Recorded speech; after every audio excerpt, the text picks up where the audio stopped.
Latest Twitter rant blaming his predecessor for the election meddling and falsely claiming that he's been much tougher on Russia than former President Obama.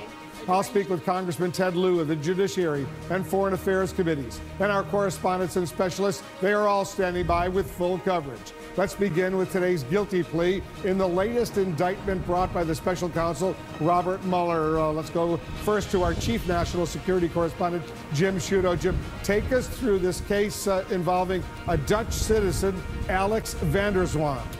Well, this is what we know right now. Van der Zwaan, 33-year-old Dutch citizen, he pled guilty this afternoon after being charged earlier this morning by the special counsel, Robert Mueller. This for lying. It appears two instances of lying to investigators about his discussions with Ukraine with former Trump campaign aide Rick Gates. Also another instance of lying about his failure to turn over an email communication. We should mention that Zwaan, his father-in-law, I should say, is a Russian billionaire, German Khan, one of the most prominent billionaires in Russia, a tie to Russia there. It's not clear. There's no evidence, I should say, that his tie to Khan is related to his charges in this case. So what can we read between the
Florida last week, as well as some that hope they never have.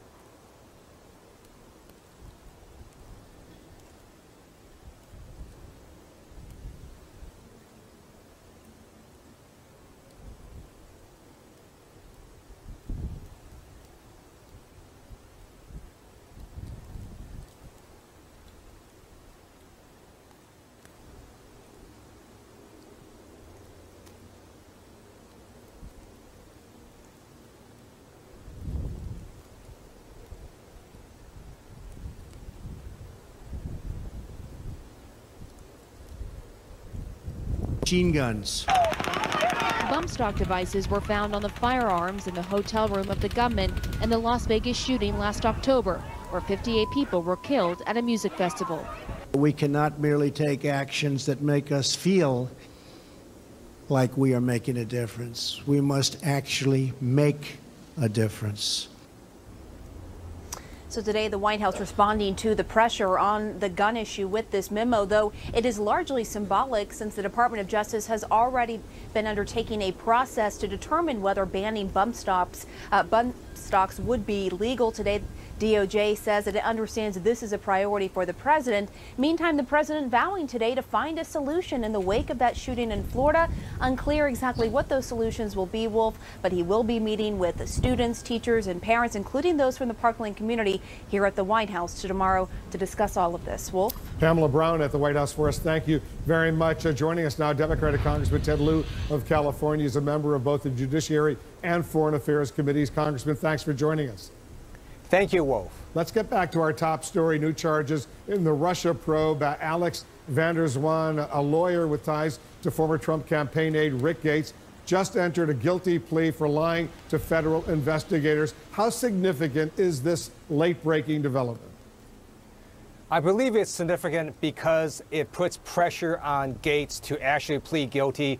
CNN has reported that they expect Rick Gates to plead guilty. And what we're seeing is Robert Mueller putting together his case brick by brick, piece by piece.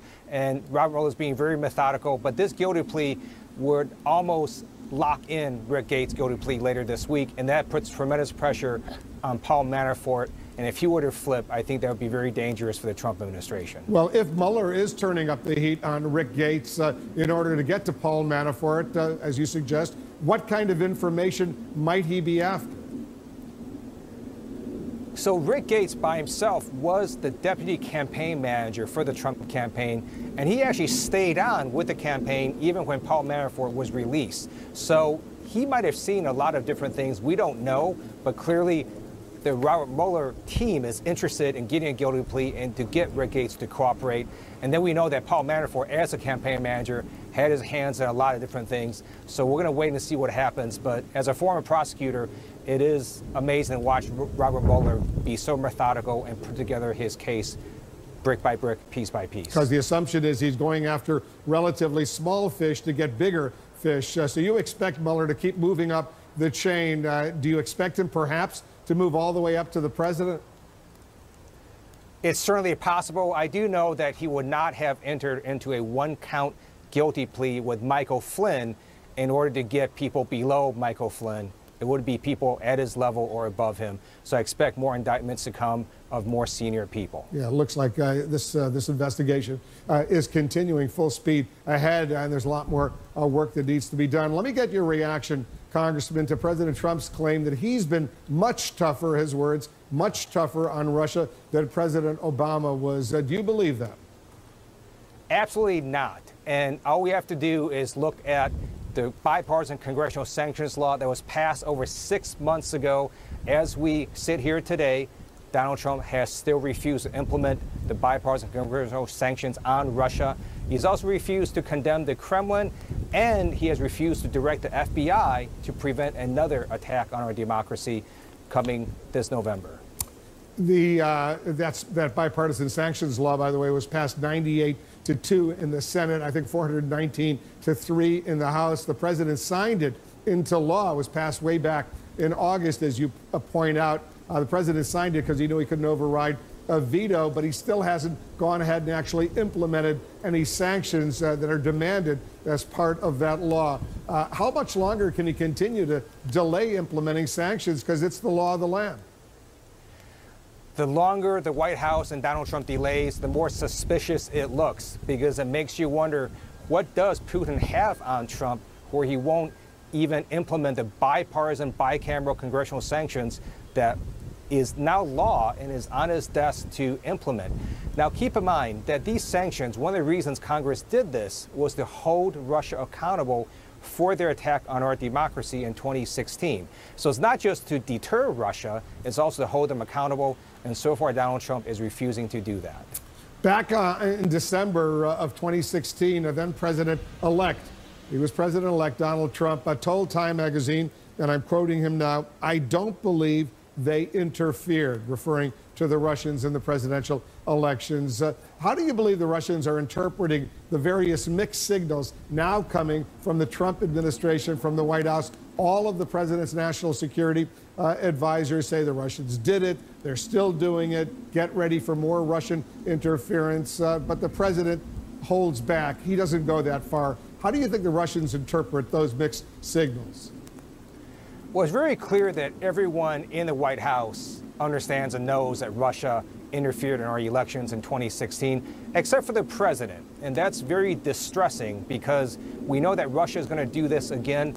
And for deterrence to work, it has to not only be credible, but your adversary has to think that you're willing to execute it. And if the leader of the United States is unwilling to direct his FBI to prevent another attack on our elections coming up in 2018, it is very distressing.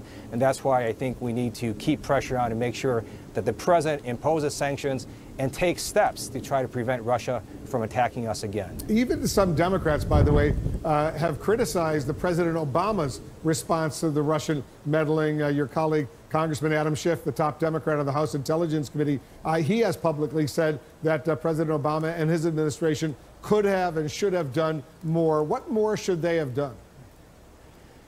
So I'm sure in hindsight that the Obama administration would have wanted this to have turned out differently, but they did go to Mitch McConnell, the Republican Senate leader, and say, look, we want to tell this to Americans. And Mitch McConnell said, do not do that. If you do that, I'm going to say this is purely a partisan political ploy. And so Mitch McConnell had a big hand in stopping the administration from coming out with the truth at the time. But they did come out in early October with a statement, a formal statement from the Director of National Intelligence, the Secretary of Homeland Security, saying that Russia was interfering in the U.S. presidential election. Are you talking about something earlier that the then President Obama wanted to release? The public reporting is that the Obama administration was going to be a lot more forthcoming with what Russia was doing in terms of interfering with our elections. And they went to the Senate and the House leadership, and Mitch McConnell basically shut that down. But there's also something else going on, and really it was the belief at the time, and everyone really believed that Hillary Clinton was going to win. So I think people are also operating under that assumption, which turned out to be wrong. Yeah, that was the assumption, the widespread assumption. You don't have to talk too much about this right now, because Hillary Clinton was going to win in any case, and after the election you can talk about it. But that was obviously a false assumption. Congressman Ted Lieu, thanks very much for joining us. Thank you. There's more breaking news we're following. Robert Mueller seems to be casting a wide net. So what does the latest guilty plea tell us about the extent of the special counsel's Russia investigation? And student survivors of the Florida high school slaughter take their outrage to Florida state capitol, demanding lawmakers act to stop gun violence. But are Russian internet trolls already using the massacre to divide Americans?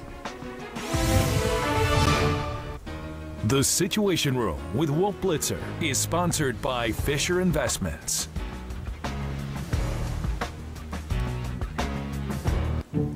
It's easy to think that all money managers are pretty much the same. But while some push high commission investment products, Fisher Investments avoids them.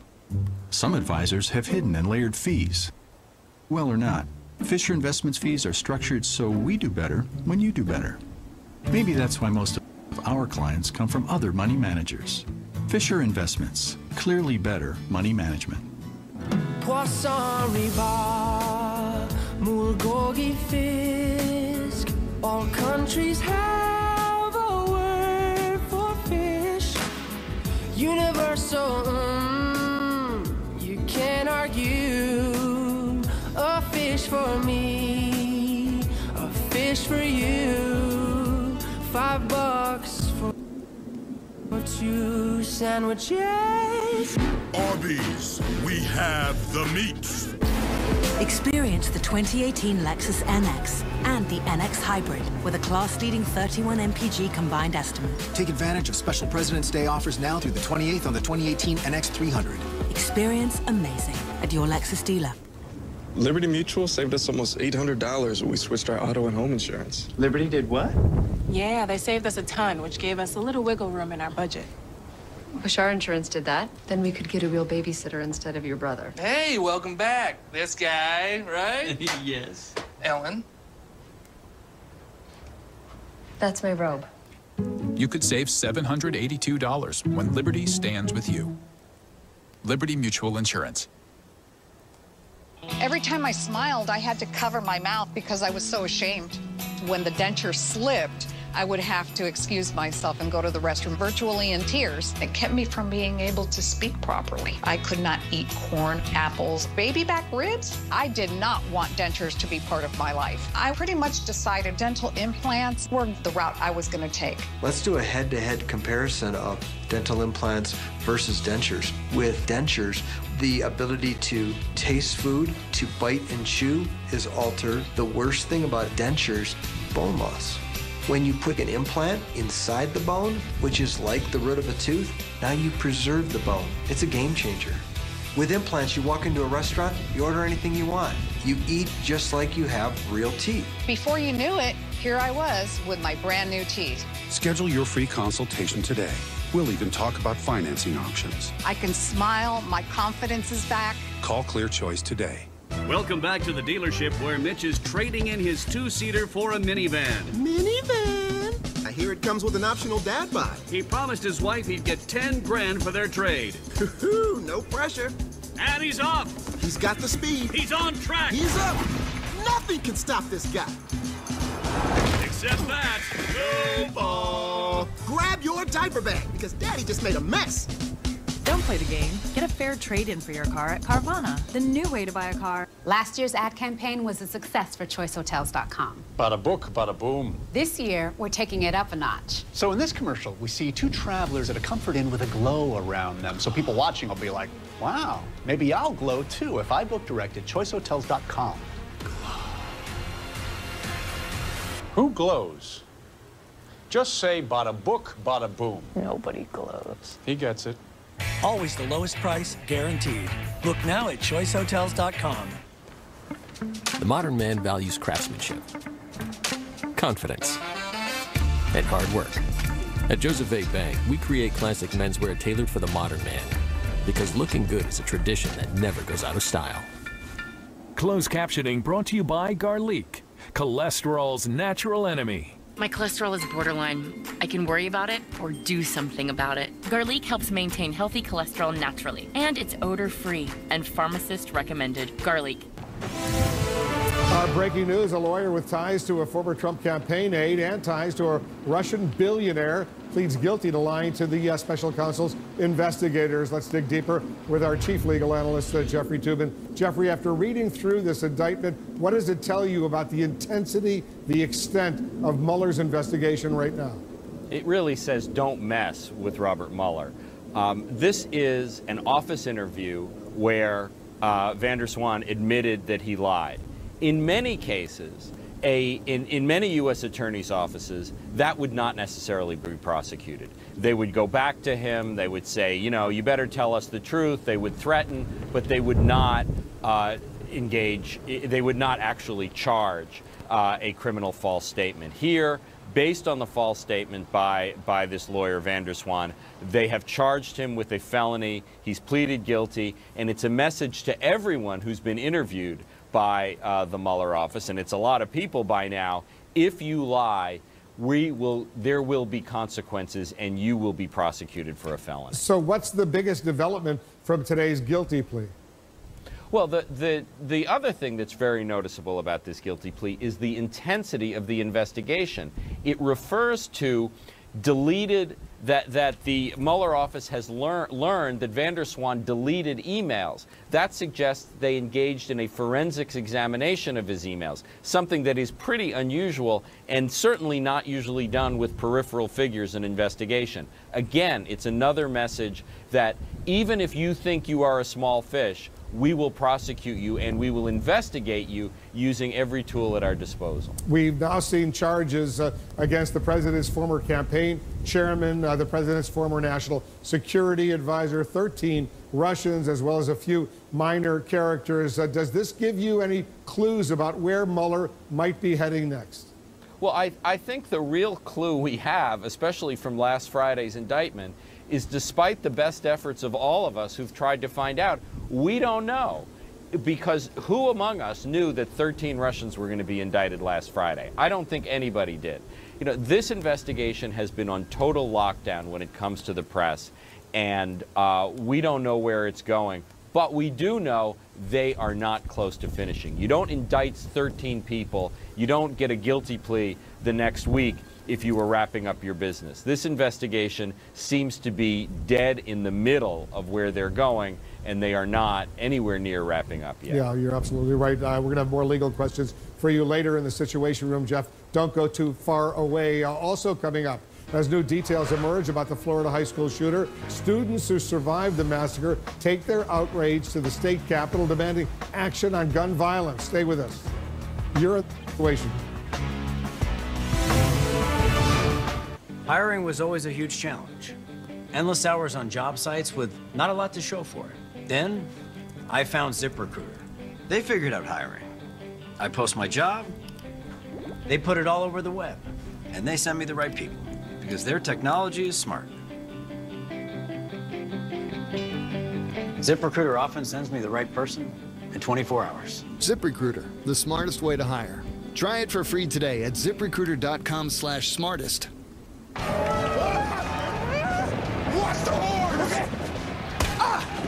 What you don't see can hurt you.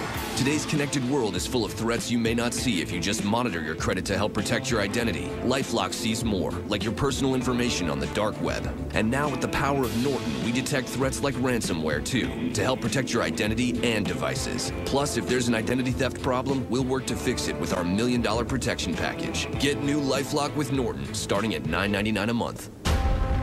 There's a Russian program. They call them Sparrows. Trained to seduce and manipulate. She's out of your league. You are better at this than any of us. Get close to the American. Are we going to become friends? Is that what you want? You're always one step ahead. Make these men pay. If she's compromised, she will be eliminated. There's something we're not seeing. Red Sparrow, rated R.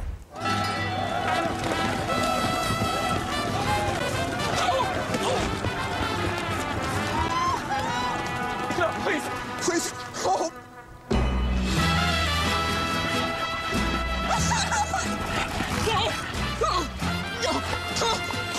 The running of the bold dogs? Surprising. What's not surprising? How much money Aaliyah saved by switching to Geico. 15 minutes could save you 15% or more. I've had muscle cramps for as long as I can remember. But now that I'm using TheraWorks Relief, they have stopped. This is the only thing in my entire life that has actually worked. Get TheraWorks Relief today at TheraWorksRelief.com.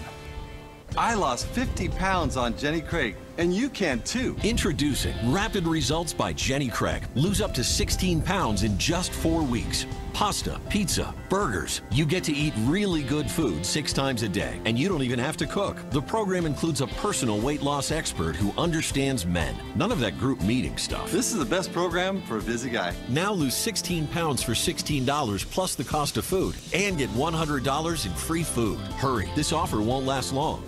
Who says being cheap is a good thing? We do. Cheapaware.com. There's nothing wrong with being cheap, with having fun, with saving money. So go ahead.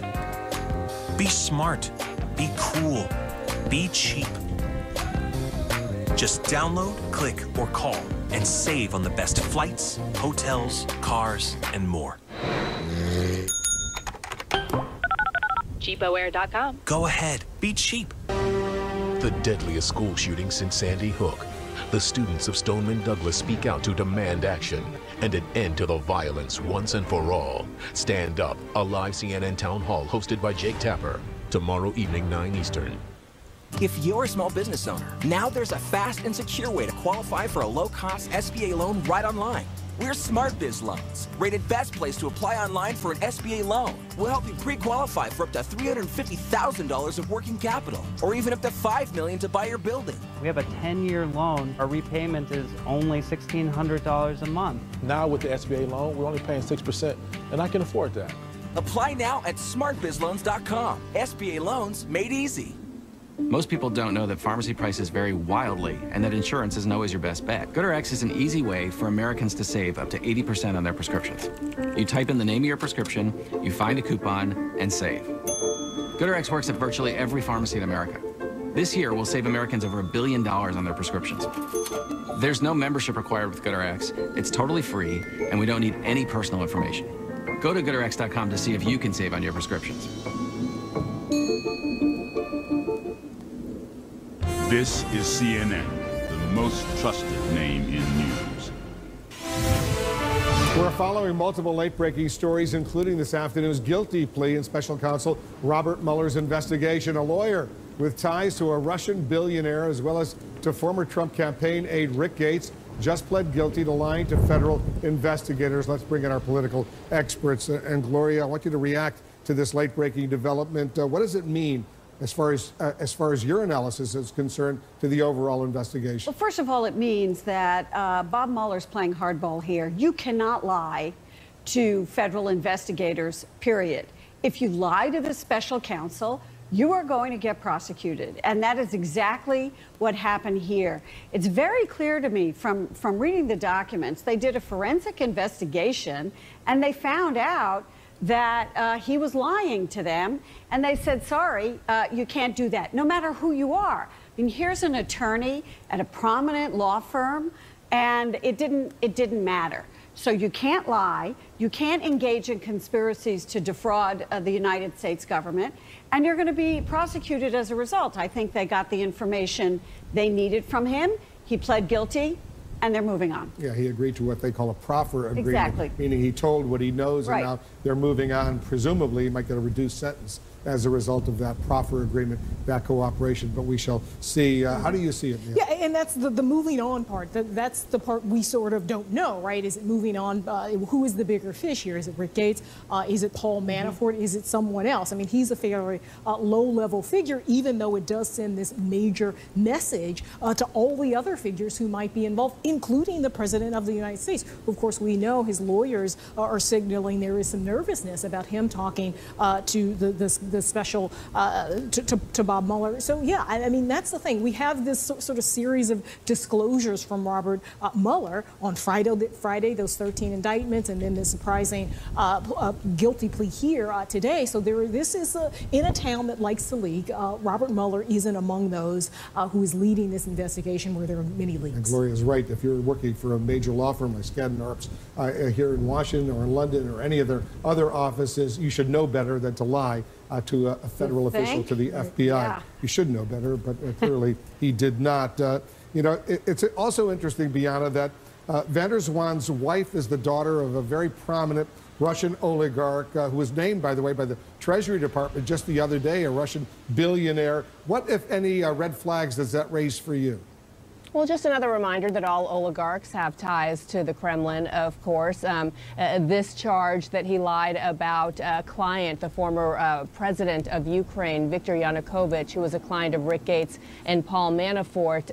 But you also, to go back to Gloria and Nia's point, you see the scope of this investigation. This all happened prior to Trump announcing that he was running for president. This happened prior to Gates and Manafort working on the campaign. So on the one hand, maybe you could see Trump and his associates claim victory, that this has nothing to do with them. On the other hand, you could say that they're just scratching the surface, and you see how widespread this investigation really is. But, you know, I guess my question is the fact that his father-in-law is this Russian oligarch, this billionaire named German Khan, that's his name.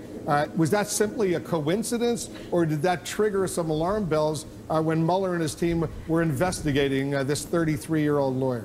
Well, that's why they call it the Russian investigation. You have 13 Russians who were indicted on Friday.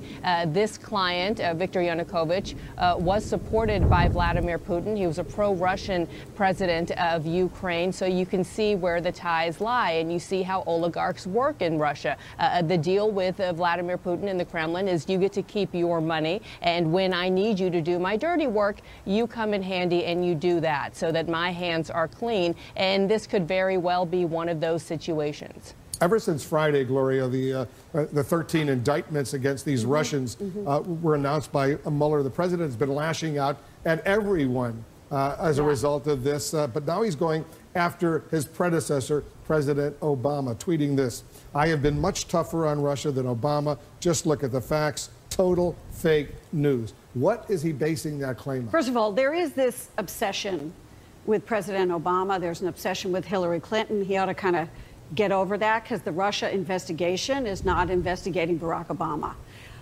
But number two, I don't know where he gets it from. This is a president who personally warned Vladimir Putin to stop trying to mess into the election. He imposed sanctions on Russian entities. He kicked out 35 Russian diplomats. He closed 2 of their compounds in the United States. We are still waiting for the president of the United States, the current president, to implement Russian sanctions, which he has not done, or to even call out Vladimir Putin maybe in one of his little weekend tweets. Maybe he could have said, sorry, Vladimir, this was a big mistake. Don't try and do this to us, because we consider this perhaps warfare, which is what Bob Mueller called it. Yeah, I mean, he has all sorts of nicknames and insults for plenty of people, including Republicans, and obviously he doesn't like former President Obama or Hillary Clinton, but very few tough words, if any, for Vladimir Putin. His conversations with Vladimir Putin have essentially led the president to believe Vladimir Putin when he said there was no Russian meddling. And it's also not clear what they're going to do going forward. We heard from intelligence officials on the Hill. They said that there is meddling going on currently. There is no clear direction and leadership from this White House in terms of what they're going to do about it to safeguard the elections, which are obviously coming up in November in very many states, very many elections at the Senate level and the House level. So that's the big question. There is no consistent leadership, I think, from this White House. Well, there is no calling out the Russians. There is no leadership on calling out the Russians. There is no president of the United States talking to the American public and talking about how serious this is and how it threatens the nature of our democracy. I mean, where is that tweet? Go ahead, Bianca. And you know who could very well go after and accuse the Russians is Bob Mueller. I mean, thus far, they have not directly they have not directly gone after the Kremlin and the Russian government. They've gone after those around him, like Putin's chef on Friday, who ran that troll farm. What's going to happen if the Mueller investigation indicts and accuses the Russian government of doing this and sponsoring this? What is the president's reaction going to be? He can't deny that the Russians weren't involved anymore. He said as much now, except, you know, now he's putting the blame at President Obama. So that could be a very tricky situation for the president. Remember, just a few months ago, he wanted to have a joint cyber commission with Vladimir Putin. How crazy is that? Well, you know, I was talking to an attorney today who is very knowledgeable in these matters, who posited to me, look, in the end, maybe the Russians will flip on President Trump, because they're now, because Mueller has charged a conspiracy in last Friday, for example, assets are frozen.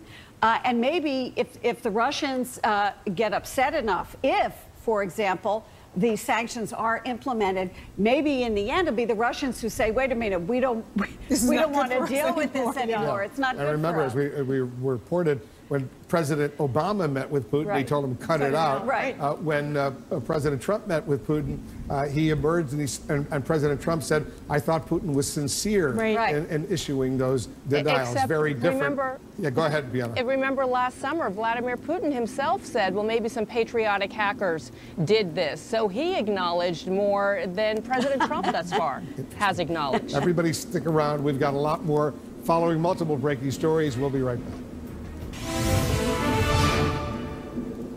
If you've been diagnosed with cancer, searching for answers may feel overwhelming. So start your search with our teams of specialists at Cancer Treatment Centers of America. The evolution of cancer care is here. Learn more at cancercenter.com/experts. Well, Jimmy's proud to have helped put a roof over the heads of hundreds of families. He's most proud of the one who's kept over his own. Get paid twice as fast with QuickBooks Smart Invoicing. QuickBooks, backing you.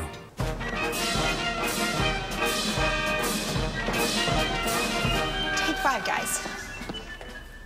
Tired of your bladder always cutting into your day? You may have overactive bladder or OAB.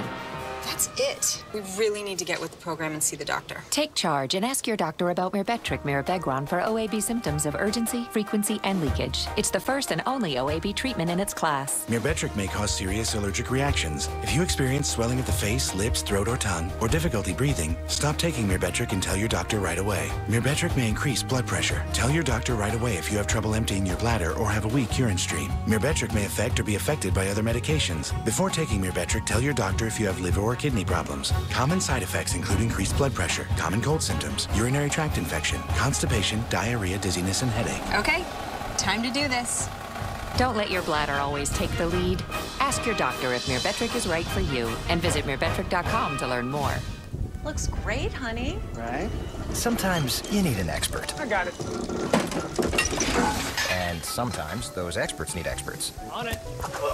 And sometimes the expert needed needs insurance expertise. It's all good. Steve, you're covered for general liability. And Paul, we got your back with workers' comp. Wow, it's like a party in here. Where are the hors d'oeuvres, right? Tartlets? We cover commercial vehicles, too. I think there's something wrong with your sink. Morning on the beach was so peaceful. Until it wasn't. Don't let type 2 diabetes get between you and your heart, because your risk of heart attack or stroke is up to 4 times greater. But there are steps you can take to lower your cardiovascular risk. Talk to your healthcare provider today about diabetic heart disease. And find out more at heartoftype2.com. Your heart and type 2 diabetes. Make the connection. I no longer live with the uncertainties of Hep C, wondering, what if? I let go of all those feelings because I am cured with Harvoni. Harvoni is a revolutionary treatment for the most common type of chronic hepatitis C. It's been prescribed to more than 250,000 people and is proven to cure up to 99% of patients who've had no prior treatment with 12 weeks. Certain patients can be cured with just 8 weeks of Harvoni. Before starting Harvoni, your doctor will test to see if you've ever had hepatitis B, which may flare up and cause serious liver problems during and after Harvoni treatment. Tell your doctor if you've ever had hepatitis B, a liver transplant, other liver or kidney problems, HIV, or any other medical conditions, and about all the medicines you take, including herbal supplements. Taking amiodarone with Harvoni can cause a serious slowing of your heart rate. Common side effects of Harvoni include tiredness, headache, and weakness. Ready to let go of Hep C? Ask your Hep C specialist about Harvoni.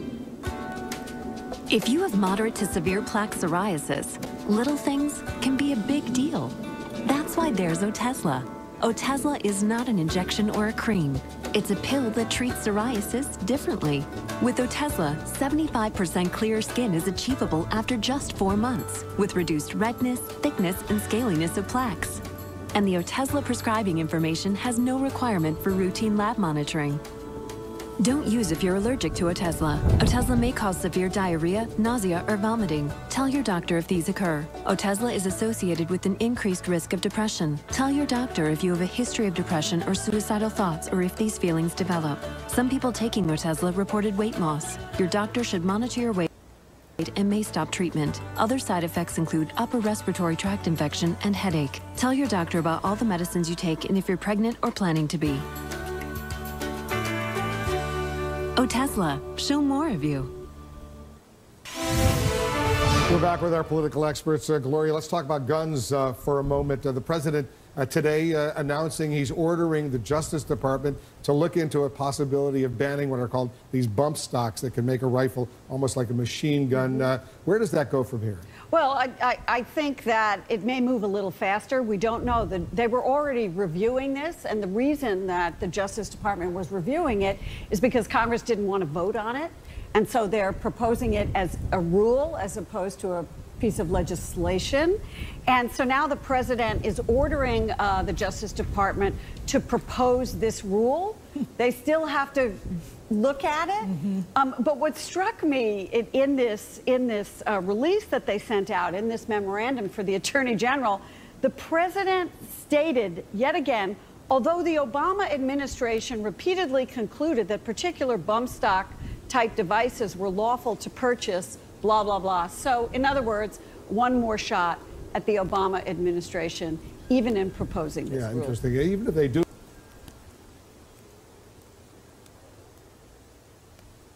You know, we'll see. I mean, we always come to this point, right, after some mass shooting, and we've been here too often, a discussion about what Congress will do. We saw that after Sandy Hook, nothing was done.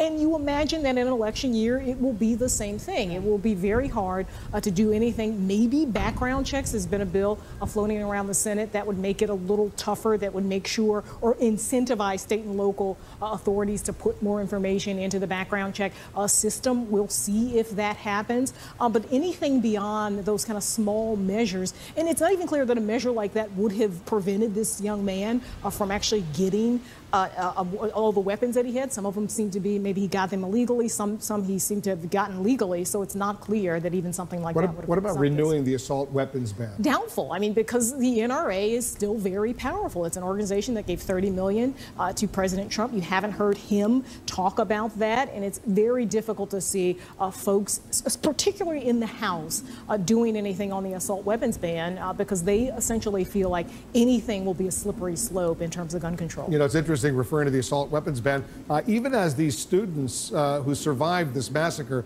down in Florida were in Tallahassee going to try to lobby lawmakers in the state capitol. The first order of business, the Florida House voted down just now a motion to take up a ban on assault weapons, including the AR-15 style rifle that was used at that high school in Florida. The vote was 71 to 36, a pretty lopsided vote against renewing any ban against assault weapons. Bianna, what's your reaction? Yeah, even with the pressure and the shaming that you could say that these students were trying to put on these lawmakers as they made that symbolic gesture going to the state capitol. Look, I think that's why you're seeing a lot of politicians, John Kasich on CNN over the weekend, saying it's going to have to come down to the state and local officials. And we saw it not go through in Florida to the direction that many of these students had hoped, but in other states you are seeing changes. But, you know, the president also plays a significant role on this issue. Like many others, he's been mercurial. He's not an ideologue as other Republicans have been. Thus far, he has not said to those who support any sort of changes enough on this issue. We'll also see these children, how impressive they are, how the momentum that they've started, will it continue for this march that they've set up next month? I mean, there's going to be a lot of pressure on politicians from both sides now, as we mentioned, this being an election year. It certainly will be. Everybody stick around. There's more news we're following, including more on today's breaking news, another guilty plea in Special Counsel Robert Mueller's Russia probe, plus new developments in the investigation of the Florida high school massacre.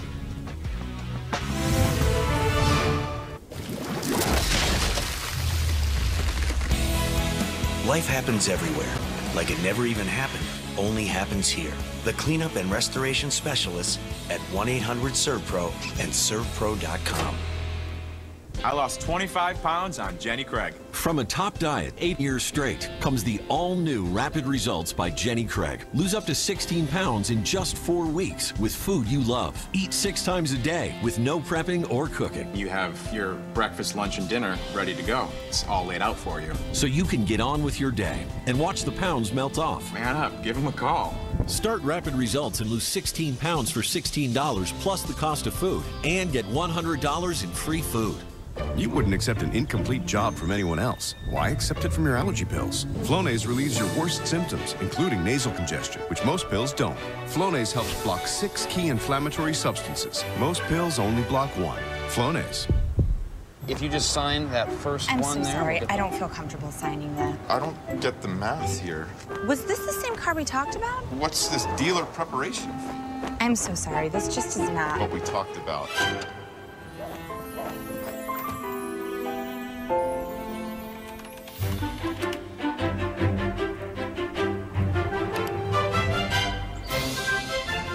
Get the car without the car salesman. Carvana, the new way to buy a car. The custom reserve suit from Joseph A. Bank. Custom details tailored from head to toe for a fit you can't find off the rack. Because confidence is a tradition that never goes out of style. This is where life expresses itself as an endless flow of energy. Ready, Atlantis, Bahamas at heart. Book by February 28th for the best rates at 1-800-ATLANTIS or AtlantisBahamas.com. Liberty Mutual saved us almost $800 when we switched our auto and home insurance. With Liberty, we could afford a real babysitter instead of your brother. Oh, that's my robe. Is it? When you switch to Liberty Mutual, you could save $782 on auto and home insurance and still get great coverage for you and your family. Call 1-888-875-3144 for a free quote today. You could save $782 when Liberty stands with you. Liberty Mutual Insurance. Today, what are you going to give? Give 30 more seconds on your Peloton. Give it from right here in your living room. Give it your best morning, noon, or night. Give it up for New York's best instructors live. Give them something to see. Give yourself 1,000 other riders to push you to the top. Give it up for this song. Give more than you ever thought you could. Give your home the one thing that will make you give it all. Peloton. Mom and Dad got a new car. It's not theirs, it's mine. Mine. And it always will be forever and ever. The new RX 350L with 3 rows for 7 passengers. Experience amazing at your Lexus dealer. I'm a banker, not a gangster. McMafia is an ambitious drama spanning the globe, packing all the punch of a James Bond film. McMafia, series premiere Monday night at 10 on AMC. Looking for vision care during retirement? Take a second look. Ready, Daddy? When it matters most. Thank you, VSP. VSP Individual Vision Plans offers vision coverage you can buy on your own. Because retirement means life's most important moments are yet to be seen. Go to VSPdirect.com to see better for life for less. Don't have vision coverage through work? Look forward to clarity when it matters most. Thank you, VSP. VSP Individual Vision Plans offers coverage you can buy on your own with the lowest out-of-pocket costs on eye exams and eyewear. There's another one. That's a beautiful one. So you won't miss any of life's little moments. Go to VSPdirect.com to see better for life for less. American Dynasties, The Kennedys, premieres Sunday, March 11th at 9 on CNN.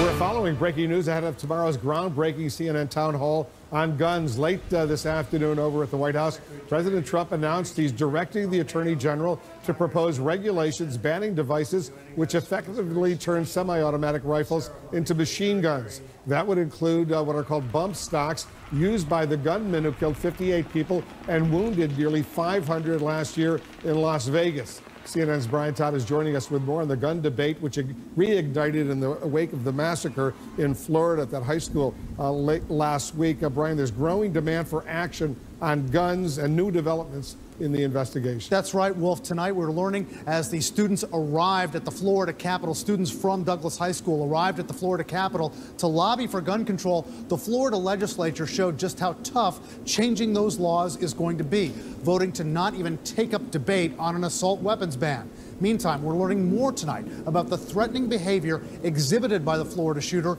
years before that massacre at Douglas High School. In Florida tonight, anger and action. So I just want to thank you guys for coming out.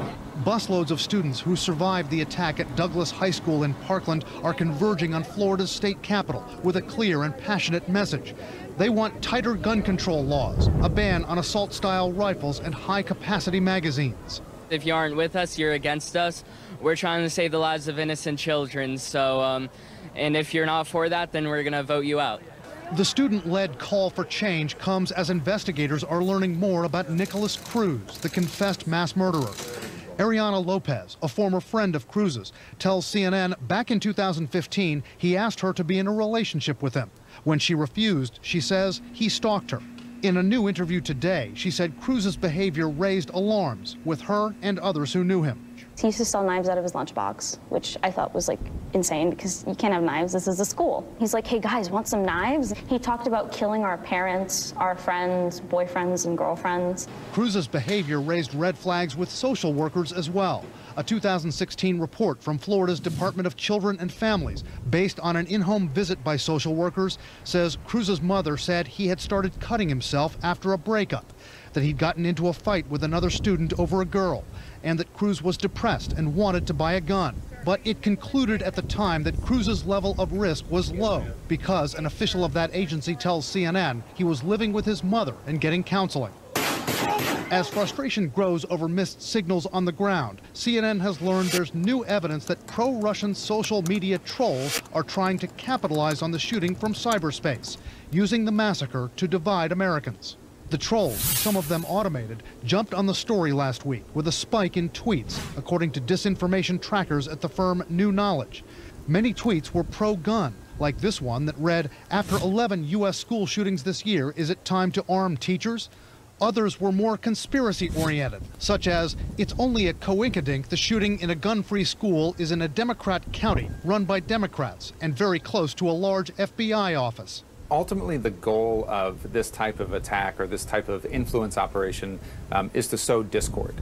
So we have a group of accounts that are trying to basically pit Americans against each other because ultimately that destabilizes the country. So we see them hop onto stories that are hot-button issues that are very divisive. That tracking firm tells CNN the same accounts those tweets came from had previously sent out tweets seeking to undermine the Mueller investigation into Russian election meddling and had sent out tweets looking to divide Americans over the issue of NFL players kneeling during the national anthem. Those pro-Russian accounts, Wolf, always seeking to divide Americans on these issues, and they jumped on it right after the shooting. Yep, to sow dissent, one of the goals. Brian, thank you very much. Tomorrow, CNN hosts a nationally televised town hall with the school massacres victims, classmates, parents, and both of Florida Senators Bill Nelson and Marco Rubio. Please be sure to watch. Stand Up. The students of Stoneman Douglas demand action. Jake Tapper moderates tomorrow, 9 p.m. Eastern, only here on CNN. Coming up, breaking news. The special counsel gets a guilty plea from a lawyer accused of lying about his ties to a former Trump campaign aide. At Wayfair.com, we think that when the big stuff ships free, it's just better. Cover better, brunch better, crunch better, rock better, roll better, whoa better, dream better, clean better. Yeah, better! Oh, Wayfair has free shipping. Game changer. Fast better, free better, everything's better when it's free shipping on orders over $49. Shop better at Wayfair.com. Wayfair, you've got just what I need. Poisson riba, mulgogi fisk. All countries have a word for fish. Universal, you can't argue. A fish fish for me, a fish for you. $5 for 2 sandwiches. Arby's, we have the meats. Do you have a life insurance policy you no longer need or can't afford? Now you can sell your policy for an immediate payment. We bought life insurance when our kids were young, to protect their future. Our youngest just turned 40, and we no longer needed the coverage. That got us to thinking about letting our policy go. So I did some research and called Coventry Direct. I learned that you could sell all or part of a life insurance policy, even a term life policy. Turns out, people have been selling policies like ours for the past 15 years. Who knew? We sold our policy. Now we have money to help with the medical bills. And to add to our retirement.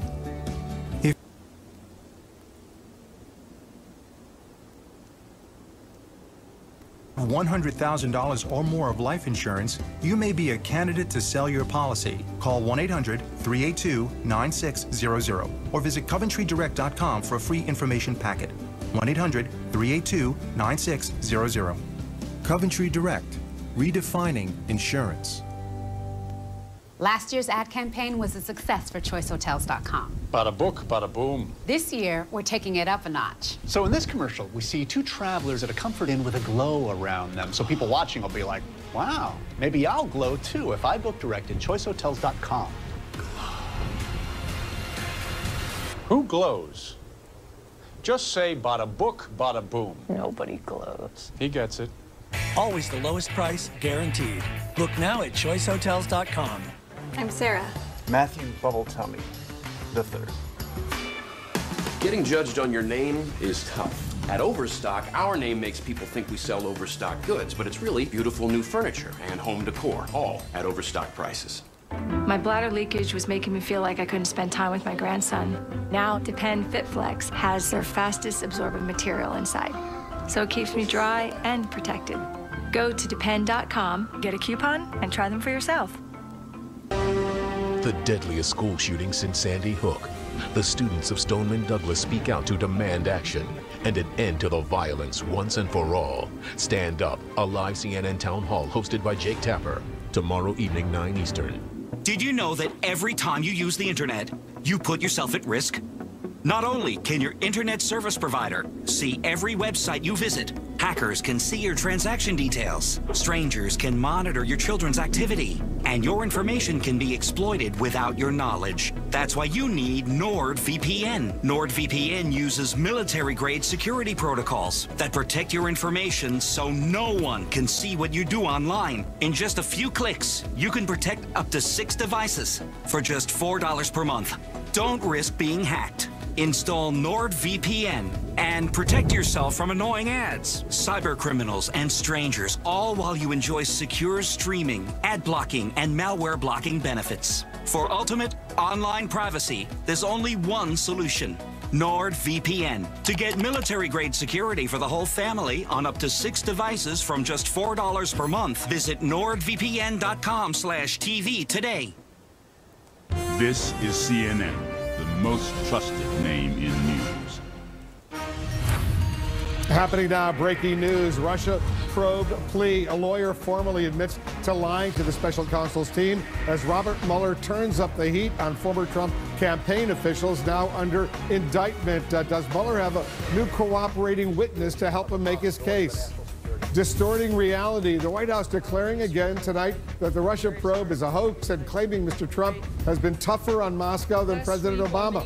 This hour, the false claims versus the facts. Downward spiral. After a stunning holiday weekend rant on Twitter, the president is at it again, taking on the Russia probe, his predecessor, and a woman who accused him of sexual misconduct. What's driving his latest outbursts online? And rallying cry. Students who survived the Florida school shooting are confronting lawmakers, demanding action to prevent another massacre. The president just signaled his support for one potential gun control measure, but will he follow through? We want to welcome our viewers in the United States and around the world. I'm Wolf Blitzer. You're in the Situation Room.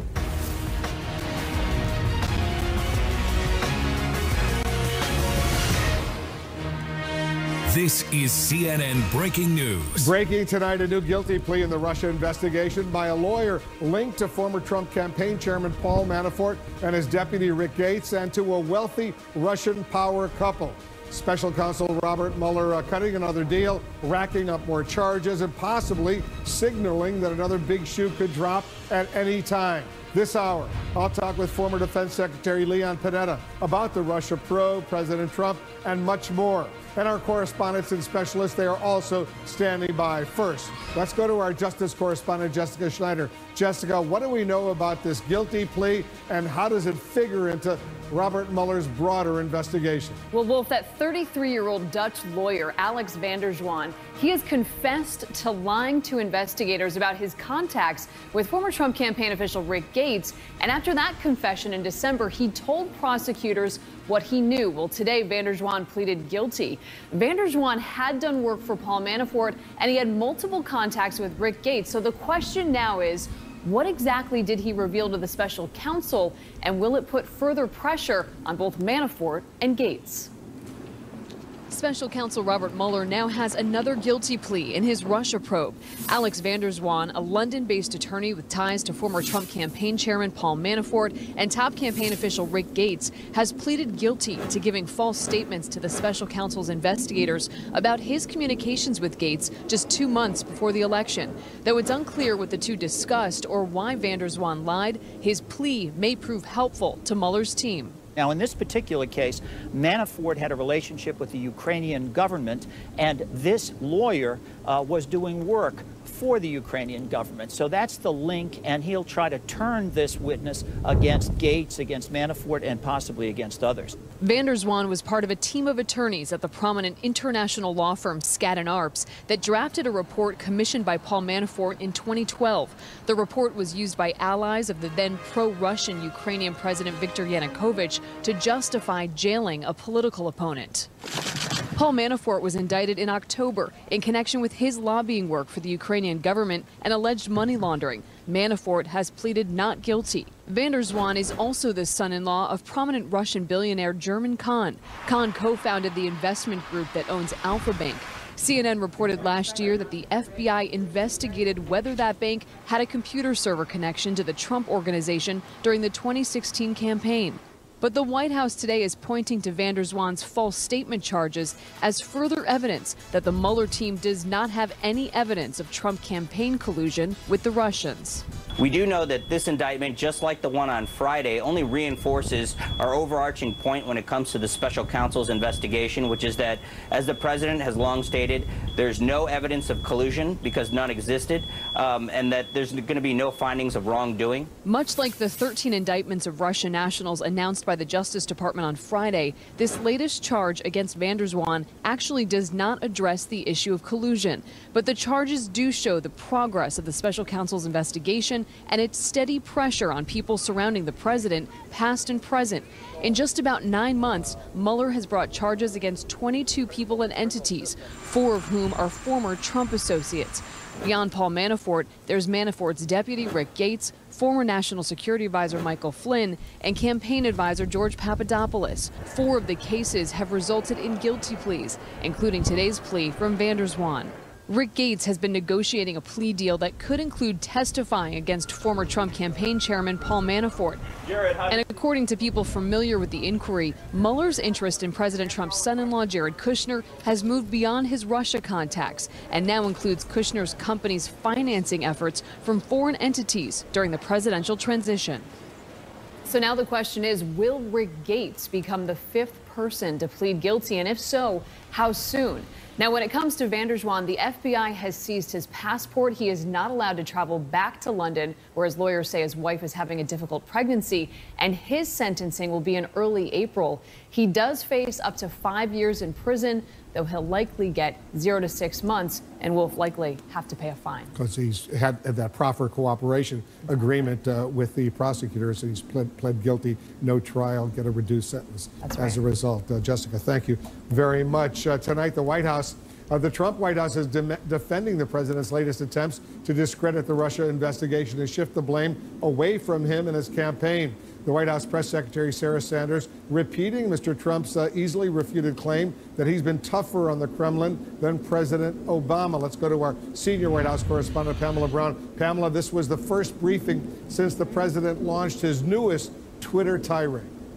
That's right, Wolf. There was certainly a lot of ground to cover here today since this was the first briefing here at the White House in a week. And Press Secretary Sarah Sanders fiercely defended the president's claim that he has been tougher on Russia than his predecessor, despite evidence to the contrary, including the fact the White House hasn't imposed sanctions on Russia, despite it being widely approved by Congress, though Sanders cryptically hinted that the administration has recently taken action against Russia, something she said we'll learn more about in the coming days. President Trump back in the White House today and still tweeting about Russia, writing, quote, "I have been much tougher on Russia than Obama. Just look at the facts. Total fake news." But the president has yet to condemn Russian interference in the wake of the evidence laid out in last week's special counsel indictments of 13 Russian nationals, instead claiming it demonstrates a lack of collusion between his campaign and Russia. The White House responding to the criticism.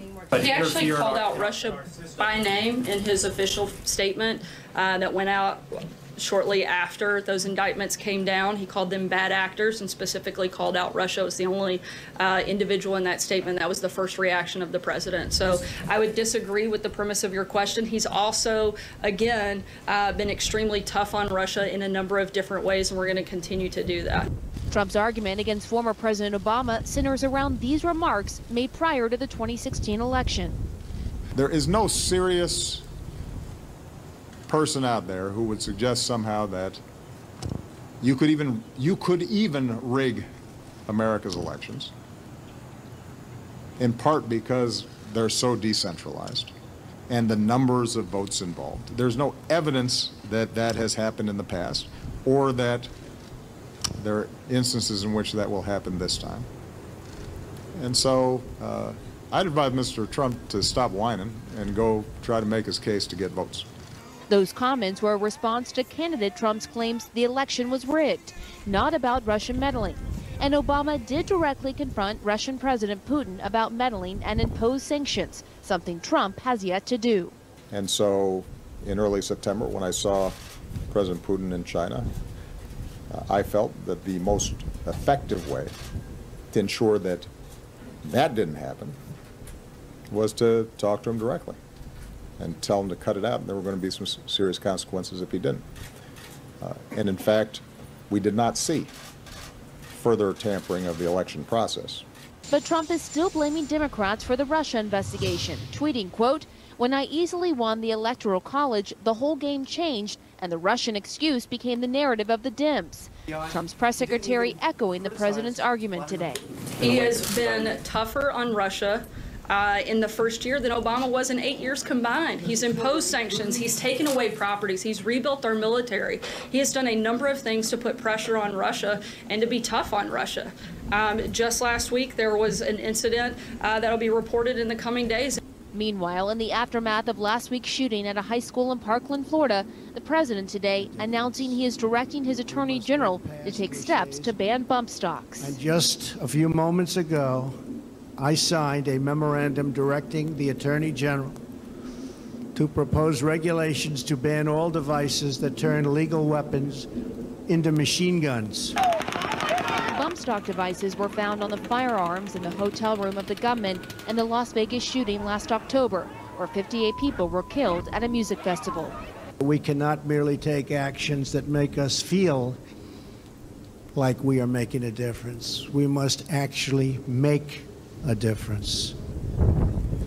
And when I asked Sarah Sanders whether the president would be open to raising the federal age limit to legally purchase a semi-automatic weapon to prevent shootings like the one that we saw in Florida with the gunman purchasing the weapon used in the shooting at the age of 18, she did say that the president would be open to discussing that.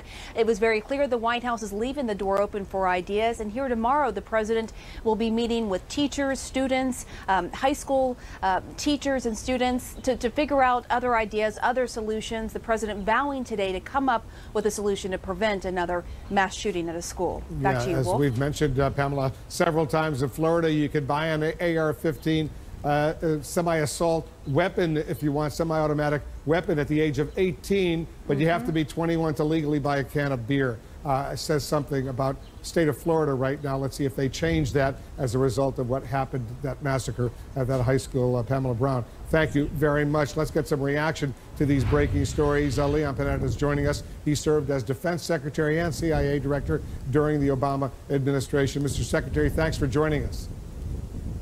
Nice to be with you, Wolf. All right, so there's a lot I want to get through. Let's first of all talk about the breaking news. How significant is this latest guilty plea in the special counsel's investigation? Well, anytime the prosecution is able to get a guilty plea, I think that it is significant. And in this case, although it's somebody who's a little bit lower on the chain, the fact is that if he's guilty, clearly the pressure will grow on others as a result of that guilty plea.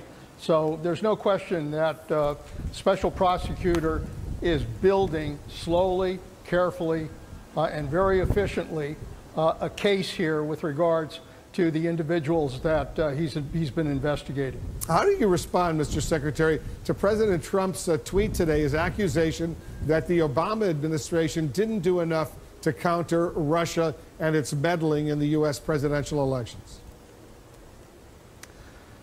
Wolf, I think this president and the administration have a bad habit that every time they're in a difficult position, they have to blame somebody else.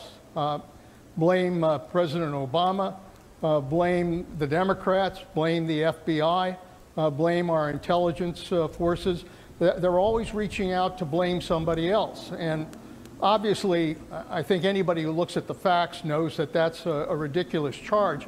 But more importantly, last time I looked at the Oval Office, I saw President Trump. He is the president of the United States. And he's the one who ought to be dealing with this situation that has been revealed time and time again, that the Russians deliberately have attacked this country in information warfare, that he as president ought to condemn the Russians for doing that, ought to hold Vladimir Putin responsible, and ought to make clear that we're going to implement a strategy to make sure it never happens again. That's what I would like to hear from this president. Yeah, he's been president now for 13 months. He's certainly, on this issue, Russian meddling in the U.S. democratic process,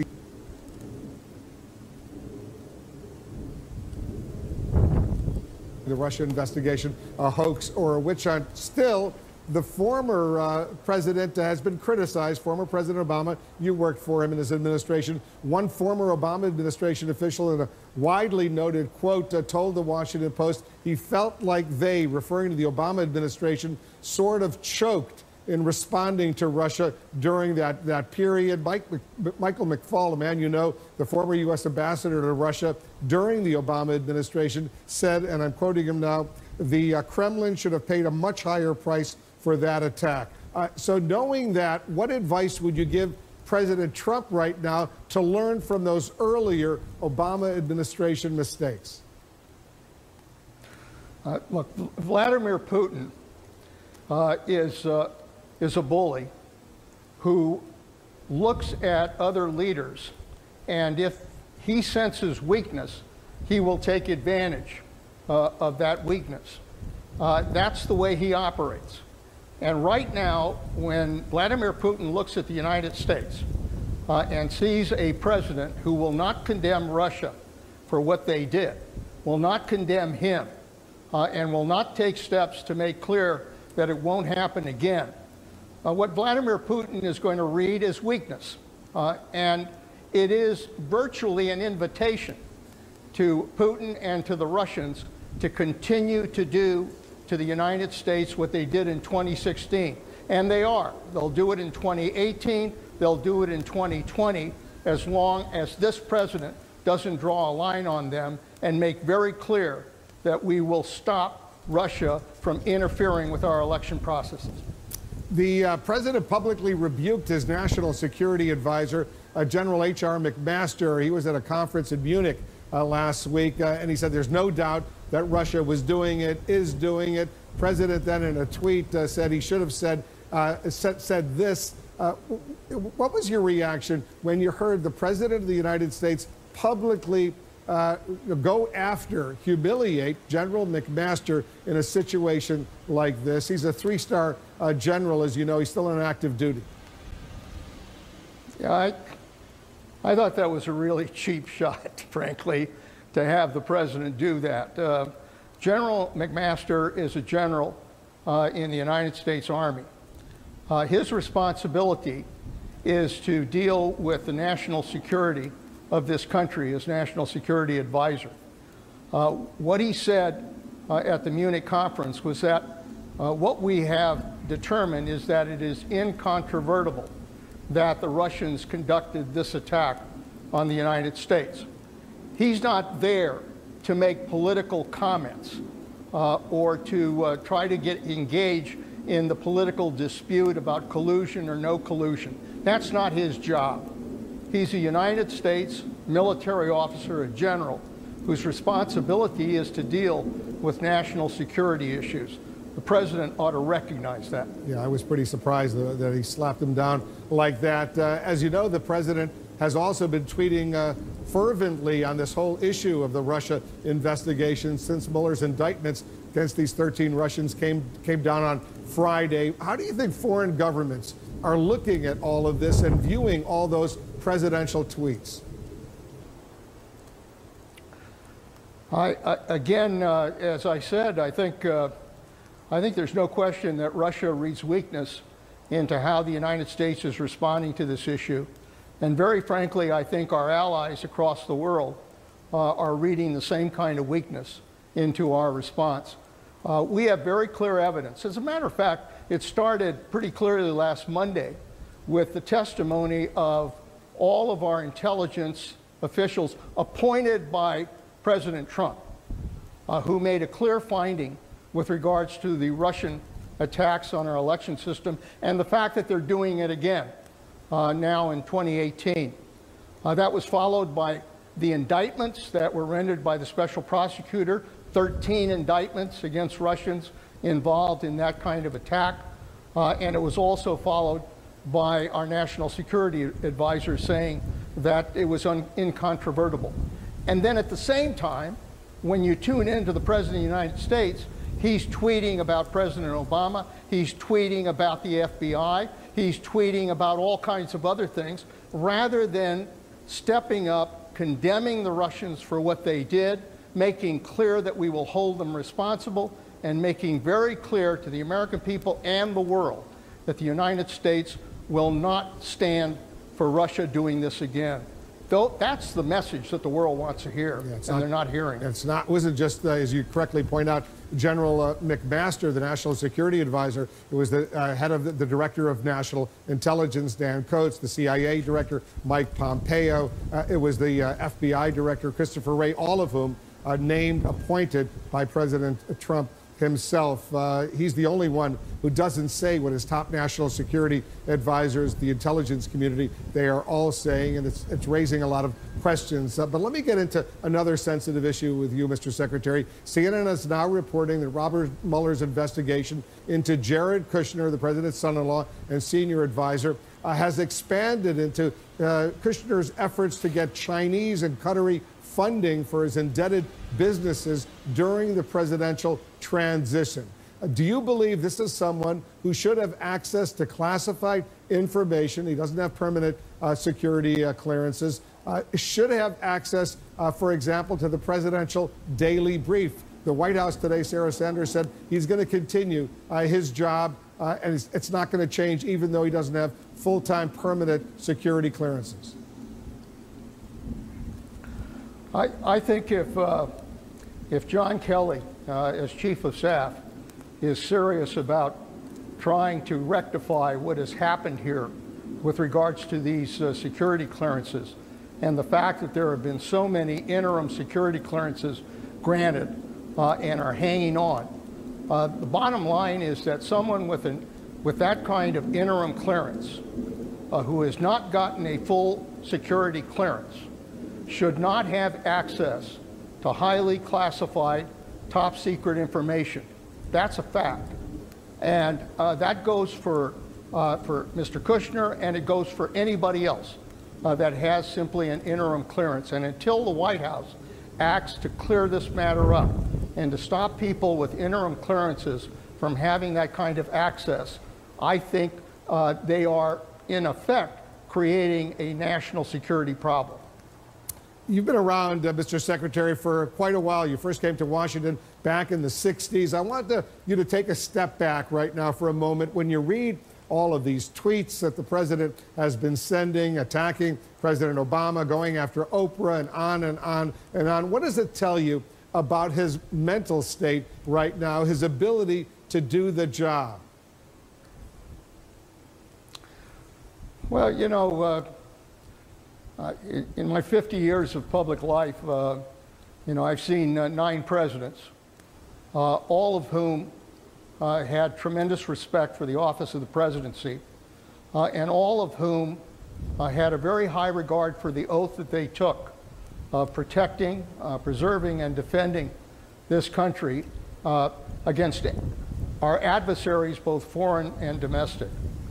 I look at this president, and what I worry about is the danger that the oath that he took to protect, preserve, and defend our Constitution against all adversaries, that he comes very close to the line of not abiding by that very oath, because the fact that he will not condemn an adversary who deliberately attacked this country, and the facts are very clear that they did attack this country, I think it raises concerns that this country and this president are not taking all of the steps necessary to make sure that we protect our national security.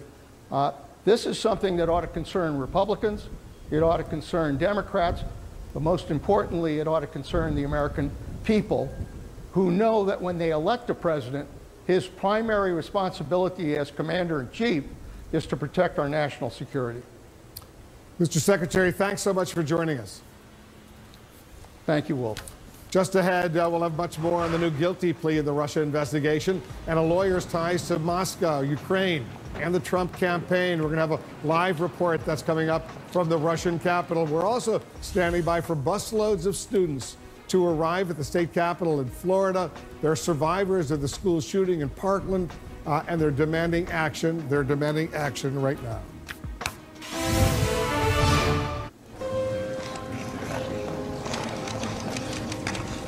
Oh, that's lovely. So graceful. The corkscrew spin, flawless. His signature move, the Flying Dutchman. Poetry in motion. And there it is, the baby bird. Breathtaking. A sumo wrestler figure skating? Surprising. What's not surprising? How much money Heather saved by switching to Geico. 15 minutes could save you 15% or more. Meeting people is my life. I had to be careful how wide I would open my mouth because I was embarrassed to show my teeth. It was time to do something for myself that was going to be permanent. The Clear Choice one-day approach is making dental implants a reality for people all over the country who suffer from missing or failing teeth. I felt like I was the most important person on earth to them. Bill came in, bad teeth, discomfort, pain. We needed to get him into a smile that he felt confident in. We have expertise that he might not find anywhere else, all in one location. The next day, I had a new smile. Couldn't wait to show some folks. It's amazing what a smile can do for a person. Discover why this is so much more than another dental procedure. It's a true life changer. With over 30,000 new smiles and counting, we're lifting spirits and confidence all over America. Schedule your free consultation today. We'll even talk about financing options. I'm eating corn on the cob. I had the best smile I'd ever had in my life. Call Clear Choice today. Are you a homeowner with too much credit card debt? Look at the interest rates they charge. 14, 19, even 24%. That's out of control. If you just make the minimum payments, you're hardly putting a dent in those credit card balances. But at Mr. Cooper, we've helped our customers pay off those high interest balances.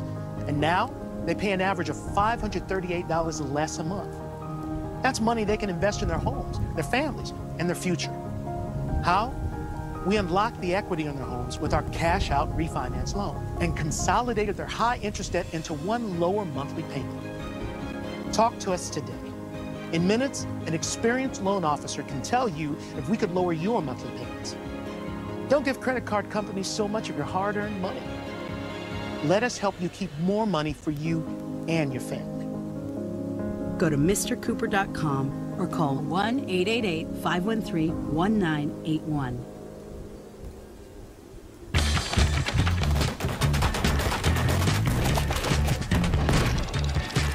Build and run apps anywhere you'd like while keeping your competitors at bay. The IBM Cloud, the cloud for smarter business. Have you been diagnosed with spinal stenosis, bulging or herniated disc, sciatica, or other chronic spine conditions? Are you ready to find lasting relief? Call Laser Spine Institute, the nation's leader in minimally invasive spine surgery, to learn how a less than 1-inch incision can have you up and walking within a few hours of surgery, free from chronic back pain and with no hospital stay and no lengthy recovery. Call 1-800-347-BACK now for your free MRI review. Take your first step in joining over 60,000 patients who found lasting relief at Laser Spine Institute. My boss would send me home because I was in excruciating pain. Going to Laser Spine Institute, I go in, I have the procedure, and walk out a changed person, good to go back to work. It's changed my life completely. If you've been told you might need neck or back surgery, call 1-800-347-BACK now for your free MRI review. Laser Spine Institute, a less than 1-inch incision, a lifetime of standing tall. If you suffer from persistent ear ringing, you're not alone. Millions of people suffer from tinnitus, and many find lipoflavonoid can help. In a recent study, tinnitus sufferers tried lipoflavonoid for 60 days as directed. Those who completed the study reported a 32% improvement in their symptoms. Try the lipoflavonoid 60-day challenge. If it doesn't work for you, you'll get your money back. Learn more about the lipoflavonoid 60-day challenge at lipoflavonoid.com/60days. Closed captioning brought to you by Midnight, the drug-free way to get the sleep you need. When you can't sleep, no matter what you try, take drug-free Midnight any time of night. A good morning starts with Midnight. We're following breaking news on the guilty plea by a lawyer who admits to lying to investigators in the special counsel's Russia probe. The lawyer, Alex van der Zwaan, has ties to former Trump campaign chairman Paul Manafort and his deputy Rick Gates involving their work for Ukraine. He's also the son-in-law of a Russian billionaire and oligarch. Let's go to Moscow right now. Our senior international correspondent Fred Pleitgen is on the scene for us. Fred, how does the van der Zwaan guilty plea play into the overall Russia investigation? Why is it important? Well, I think there's some very significant points also for the Russians as well. If you look at some of the work that van der Zwaan was apparently doing for what was then, of course, the pro-Russian government in Kiev, there was that report that essentially justified the arrest and the jailing of the former pro-Western Prime Minister Yulia Tymoshenko. And back then, that was something that was really important to Moscow as well. They, of course, were trying to bolster Viktor Yanukovych, who was in power in Kiev at the time. And then you have those ties to Rick Gates and Paul Manafort, and I think that's something that's probably even more important as far as the Russia investigation is concerned. Of course, Paul Manafort with some very close ties to some very important Russian oligarchs, including Oleg Deripaska, who himself is very powerful and very close to Vladimir Putin. So there will certainly be many, many things that the investigators are going to want to learn from van der Zwaan. And then, of course, you mentioned the other thing, Wolf, the fact that he is also the son-in-law of a very powerful oligarch himself. That's something that I think the investigators will be looking at, but it's also something that I think will make the Russians a little bit nervous as well, also because they see that the investigation by the special counsel is really gaining steam over the past couple of days with those indictments we saw at the end of last week and now this, Wolf. You know, Fred, Russian media is now reporting that someone allegedly working at a Russian troll factory was arrested after talking to a member of the foreign media. What do you know about that? Yeah, this is coming up on several Russian media outlets that we've been looking at. It's a former employee, someone who says he's a former employee of this troll factory. Now, he apparently was talking to several Western media outlets and then claimed to these Russian media outlets that he had been detained on Sunday evening and that the authorities had said that he allegedly made a phone call with a bomb threat, which is something that he denies. Now, what we're currently getting from the Russian media is that apparently he has been released, and he does say that he wants to keep speaking out. But I think this also certainly shows how nervous the Russian authorities are, and that's something that we also saw on Friday when we had those very angry reactions very shortly after those indictments were handed down, Wolf. Fred Pleitgen in Moscow for us. Fred, thank you very much. Just ahead, what message is the special counsel sending by accepting a new plea deal in the Russia probe? Our experts are standing by, and we're also hearing more from the couple who took in the Florida school shooter. Why didn't they see the red flags? Experience Lexus Safety System Plus Standard in the 2018 Lexus ES and ES Hybrid. Take advantage of special President's Day offers now through the 28th on the 2018 ES 350. Experience amazing at your Lexus dealer. Looks great, honey. Right? Sometimes you need an expert. I got it. And sometimes those experts need experts. On it. And sometimes the expert needed needs insurance expertise. It's all good. Steve, you're covered for general liability. And Paul, we got your back with workers' comp. Wow, it's like a party in here. Where are the hors d'oeuvres, right? Tartlets? We cover commercial vehicles, too. I think there's something wrong with your safe. Imagine a kid who's told his disability will be a lifelong struggle. Now imagine a place where that same kid is told he can do anything. I don't have to imagine, because that kid is me. And that place is Shriners Hospitals for Children. For over 90 years, Shriners Hospitals for Children has helped bring hope to children and their families, regardless of their ability to pay. Because of Shriners Hospitals for Children, I can play basketball. I can paint. I can play hockey. I could climb stairs. I can write my name. $19 a month from people like you. To the rescue today. You're not just giving a child the care they need. You're giving them hope, strength, joy, independence. But we can't do it without you. Just 63 cents a day can change a kid's life forever, like it did for me. Will you send your love to the rescue today? Your call says you care. Your gift, no matter how small it is, can help a kid like me. Like me. Like Andrea. When you call today, we'll send you this adorable Love to the Rescue blanket as a thank you and a reminder of the love you gave to a kid just like me. Thank you. Thank you. Muchas gracias. Thank you for giving. Because of you, we see lives changed every day. Call or go online now. If operators are busy, call again or go online to loveshriners.org today. Your call says you care. And we're back at the dealership with Stan. Locked in the price of a Jeep on the dealer website. Look at him go. All he has to do is pick it up. Oh, and sign the contract. Oh! And drop into the back room to play Fee Spring. Boom! It's on. He's hit $80. 120. 270. 600. 1250. 2,400 bucks. Direct hit. To his budget. Thanks for playing, Stan. Don't play the game. Save up to $2,000 versus the dealership at Carvana, the new way to buy a car. The deadliest school shooting since Sandy Hook. The students of Stoneman Douglas speak out to demand action and an end to the violence once and for all. Stand Up, a live CNN town hall hosted by Jake Tapper. Tomorrow evening, 9 Eastern. Life is complicated, but life insurance doesn't have to be. Welcome to Haven Life. We're changing the way you buy quality term life insurance so that it's actually simple. With us, you can get affordable coverage online from wherever, whenever you want. If approved, choose your coverage amount and term length. Just like that, peace of mind. Backed by MassMutual, a leading insurer. Easy? dependable, affordable. That's Haven Life. Get your real rate today. My name is Jeff Sheldon, and I'm the founder of UgMonk. Before ShipStation, it was crazy. Like, it's great when you see, 100 orders come in, but then you realize I got 100 orders that I actually have to ship out. ShipStation streamlined that whole process. The order data, the weights of the items, everything is seamlessly put into ShipStation. So when we print the shipping label, everything's pretty much done. It's so much easier. So now we're ready, bring on the orders. ShipStation, the #1 choice of online sellers. Go to shipstation.com/try and get 2 months free. This is CNN, the most trusted name in news.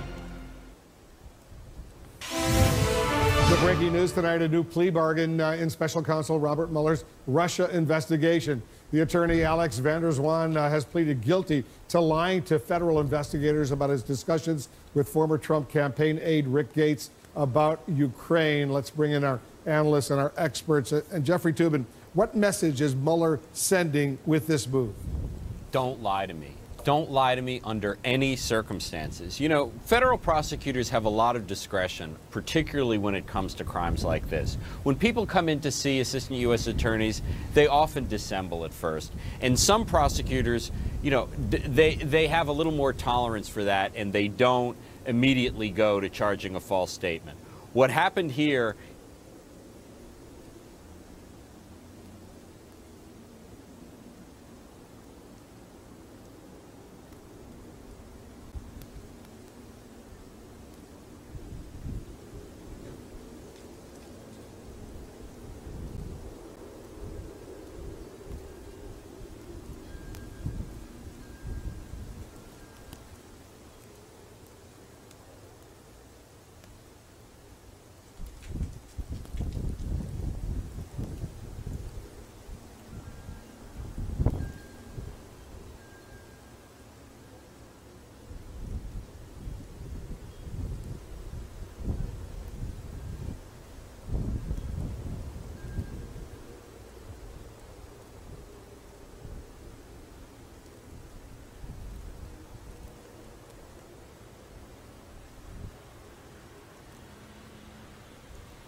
President of Russia, a state that has proven itself an adversary of the U.S. on many different levels. Well, I think he also at one point, didn't he suggest coordinating some kind of cybersecurity program with the Russians, which is not something you do if you really consider them an adversary?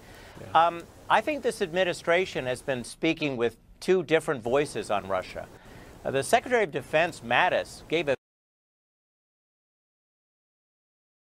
national security challenges, and he called out Russia as an adversary. The problem here is that we have a very disengaged commander-in-chief. If you listen to the Pentagon is saying very important and very logical things about Russia. If you listen to the President of the United States, he seems to be finding every excuse possible for explaining Russian behavior. And as regards the toughness of President Obama, if you look at the timeline laid out by the Mueller investigation, the reason the Russians started this active measures campaign in our democracy was because of the Obama executive orders that placed sanctions on Russia following the invasion of Crimea. This whole thing is a product of Obama's toughness on Russia. So I'm not sure what he's talking about when he says that he's been a lot tougher on Russia than his predecessor. Well, we want to get to that because there have been a lot of questions today, a lot of claims about who was tougher. So I want to go to Tom Foreman. He's been doing a fact check, a reality check on this. Tom, what did you find? What do the facts say about which administration was, in fact, tougher on Russia? Well, that's exactly what the president asked for, isn't it? He says, I have been much tougher on Russia than Obama. Just look at the facts. That was the tweet. Well, here are the facts, especially when we start with this issue of meddling in the election. We know that it is fair to say that the Obama administration was slow to acknowledge this problem in a public way. Many critics have cited that. They say that's a genuine problem. But after it was known, after the election, 35 diplomats were expelled. They imposed sanctions on Russian businesses and agencies that were involved, and they closed 2 Russian compounds here in the United States. By comparison, the Trump administration, even as U.S. intelligence forces were assuring them this was a reality, he was reluctant to admit that the Russians had done this. He has not imposed sanctions approved by Congress, further sanctions on Russia. And while the White House says that future elections have somehow been secured against future meddling, there are really no details on how that might have been done. What about the bigger question of Russian elections? We know that Barack Obama quite specifically warned Vladimir Putin to keep his fingers out of the American democratic process. On the other hand, as you noted a moment ago, President Trump has been much warmer to Putin, even at one point saying he believed Putin when he denied any Russian involvement. He's hosted diplomats in the Oval Office from Russia at Putin's request. And yes, the White House will say that they've increased the budget for the U.S. military and that they've made more plans for more energy going into Europe and that they've taken other steps against Russian diplomatic outposts here and have continued the sanctions from Barack Obama. But if you take all of that together, does this still make any evidence that he has been tougher than Barack Obama? You can certainly say Barack Obama could have been tougher, but any evidence that Donald Trump has been tougher than him? No, there's none. The statement is simply false. Jim? Thanks very much, Tom Foreman there. It's always good to check the facts. John Avallone, you look at that, it seems pretty clear-cut there. And accepting that the Obama administration made a lot of mistakes. I hear that from Republicans, certainly, but also Democrats and even former Obama administration officials. Why does the Trump administration and Trump himself still go down this path? I imagine this line of argument appeals to many who support him. Yeah, I mean, look, the president seems irresistibly drawn to kind of a variation on the old Saturday Night Live sketch, ¿Quién es más macho? He really wants to show he's the toughest guy in the room all the time, even when the facts don't bear it out. But it's somewhere between flimsy and ridiculous when you look at the facts. President Obama definitely made mistakes in dealing with this. He was convinced not to talk about Russian influence in the election because he was actually concerned it would appear that he was trying to meddle in the election, put his thumb on the scale, an argument advanced by Mitch McConnell and other Republicans at the time. That was a disastrous and naive mistake.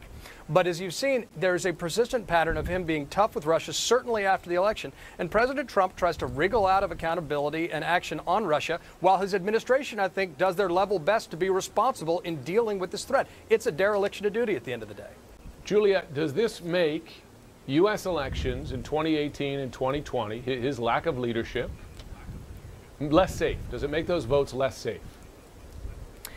Yes, for two reasons. One is just the motivation of Russia. I mean, we look so weak. This weekend, that Twitter storm that Trump did, it makes him look so paranoid and defensive that Putin and Russia and the Russian intelligence agencies are going to walk into that vacuum knowing that the man, that our president, has essentially no machismo, I guess, and that's the word we're using today, to push back on Russia and Putin and his aggressive stance. So to the extent that they feel like they've been checked, that the Russians have been exposed and checked, there's no way. The second is, I actually don't worry about vote changes right now. Now, of course, it could occur. The Russians could come in.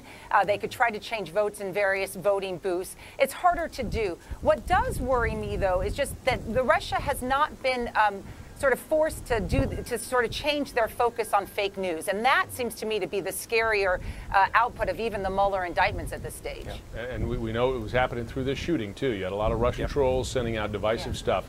Tim, Juliet, John, that's all we have time for. Thanks very much. Out front next, that Trump tweet about the FBI being too busy with Russia to prevent the Parkland shooting. Tonight, the White House says, never mind. Plus, if the government won't do anything to prevent mass shootings, should banks start leading the way? We'll explain.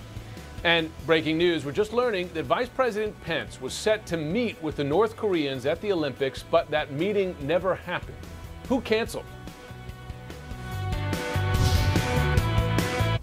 Aaron Burnett Out Front, brought to you by Otezla. Learn more at Otezla.com. If you have moderate to severe plaque psoriasis, little things can be a big deal. That's why there's Otezla. Otezla is not an injection or a cream. It's a pill that treats psoriasis differently. With Otezla, 75% clear skin is achievable after just 4 months, with reduced redness, thickness, and scaliness of plaques. And the Otezla prescribing information has no requirement for routine lab monitoring. Don't use if you're allergic to Otezla. Otezla may cause severe diarrhea, nausea, or vomiting. Tell your doctor if these occur. Otezla is associated with an increased risk if these feelings develop. Some people taking Otezla reported weight loss. Your doctor should monitor your weight and may stop treatment. Other side effects include upper respiratory tract infection and headache. Tell your doctor about all the medicines you take and if you're pregnant or planning to be. Otezla, show more of you. For my constipation, my doctor recommended I switch to Miralax. Stimulant laxatives make your body go by forcefully stimulating the nerves in your colon. Miralax is different. It works with the water in your body to hydrate and soften, unblocking your system naturally. Miralax. I don't have my wallet, so. Perfect. You can send a digital payment. I don't have one of those payment apps. Perfect. You have a US-based bank account, right? I have Wells Fargo. Perfect. Then you should have Zelle. Perfect. Perfect. The #1 mobile banking app just got better. Does your coach use Zelle too? Of course. Another way we're building better every day. Maddie, you have everything you need right inside you. 9 out of 10 U.S. Olympians grew up drinking milk. It's got natural protein and balanced nutrition to help your kids grow strong and milk life. It's time for the Ultimate Sleep Number event on the only bed that adjusts on both sides to your ideal comfort. Your Sleep Number setting. And snoring? Does your bed do that? Don't miss the final days of the Ultimate Sleep Number event. Our Queen C2 mattress with adjustable comfort on both sides is only $699. Save $200. Ends Sunday. Visit sleepnumber.com for a store near you. All right, I brought in high protein to help get us moving and help you feel more strength and energy in just 2 weeks. I'll take that. Ensure high protein with 16 grams of protein and 4 grams of sugar. Ensure, always be you. Where's Frank? It's league night. Save money on motorcycle insurance with Geico going up the country, ball without me. Frank. I'm going to get nachos. Snack bar's closed.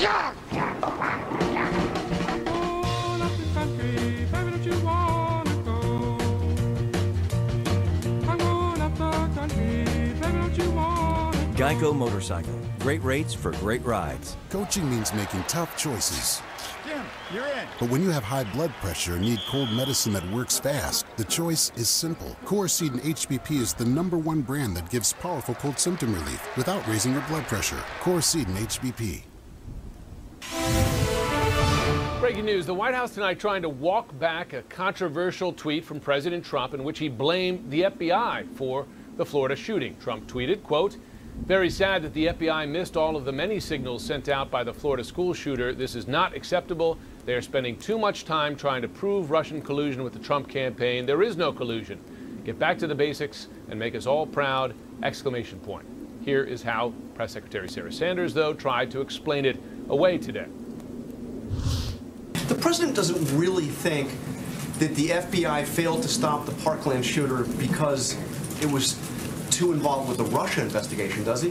I think he was speaking not necessarily that is the cause. I think we all have to be aware that the cause of this is that of a deranged individual that made a decision to take the lives of 17 other people. That is the responsibility of the shooter, certainly not the responsibility of anybody else. I think he's making the point that we would like our FBI agencies to not be focused on something that is clearly a hoax in terms of investigating the Trump campaign and its involvement. Out front now, national political reporter for Politico, Eliana Johnson, and former ethics lawyer for President George W. Bush, Richard Painter. Richard, you heard that favorite word there regarding the Russia investigation from the president and the White House, which is hoax.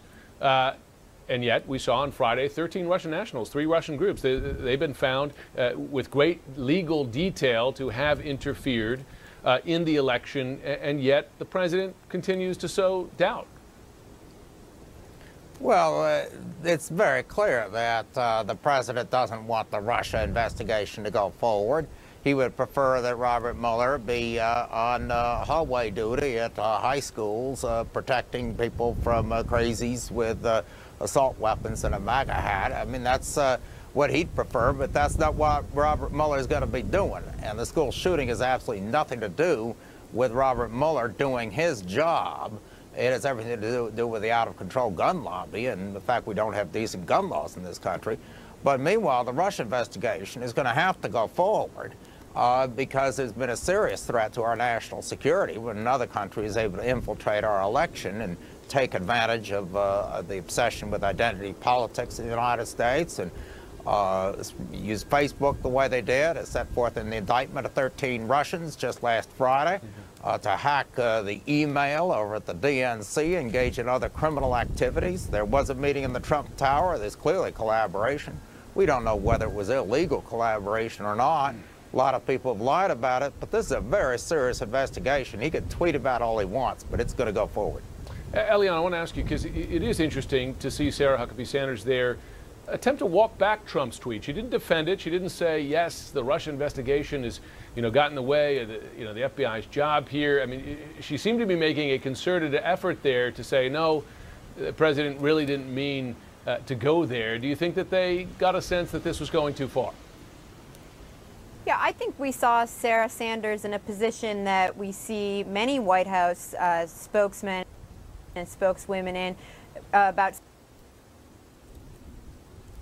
75% of the time that they're asked about something the president says, which is they're put in the position of defending the indefensible. And Sarah did something smart, which was she answered a question she wasn't asked. She wasn't asked who's responsible ultimately for the shooting, but she answered that the shooting is nonetheless the responsibility of only the single deranged individual. And John Karl of ABC pressed her on that, and ultimately she tried to explain what the president said. But you'll notice there's been a slight change in tactic of the way that the White House communications officers respond to things the president says. They'll say he was saying this, he was saying that. They do not talk in we terms anymore, and I think that's a pretty significant development. Yeah, we certainly noticed that on the denials about relationships, for instance, with Stormy Daniels. Separate topic here.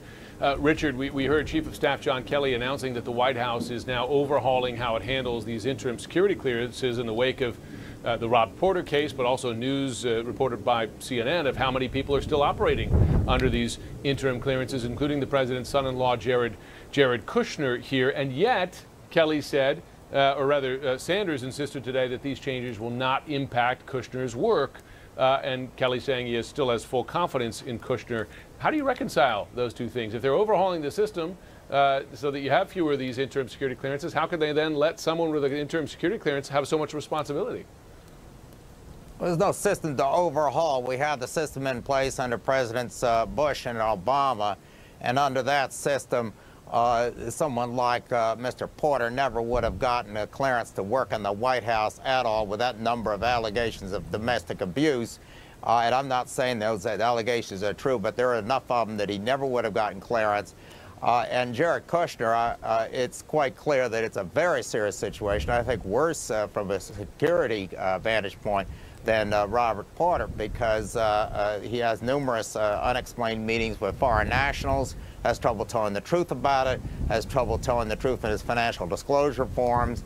There's a lot going on with Jared Kushner that could indeed be a threat to our national security. I have no idea why he's still in the White House under these circumstances, except for the fact that he is the president's son-in-law.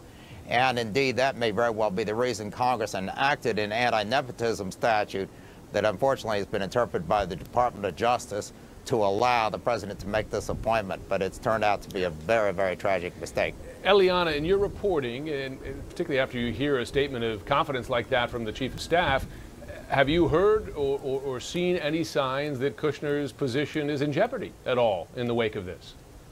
You know, my reporting indicates that John Kelly was prepared to take action on everybody who held interim security clearances and ultimately didn't act. Now, the question that comes to mind is, was he prevented from taking action because Jared Kushner is one of the people who is working on these interim security clearances? And I have to say, the statement that Kelly put out tonight about Kushner's responsibilities not changing in the wake of renewed scrutiny of interim clearances simply doesn't make sense to me, given that we know, A, that Jared Kushner sees the most highly classified and sensitive material in the White House, and B, that he's operating on an interim clearance. So it seems that something would absolutely have to give there. Yeah, you'd have to wonder if you or I were applying under similar circumstances, what would happen to our applications. Eliana, Richard, thanks very much. Out front next, banks and guns. Could the financial industry succeed where Congress has failed? And breaking news, a vote in Florida to ban assault weapons fails, going nowhere. This as teenagers by the busload are about to arrive at the state capitol to demand action.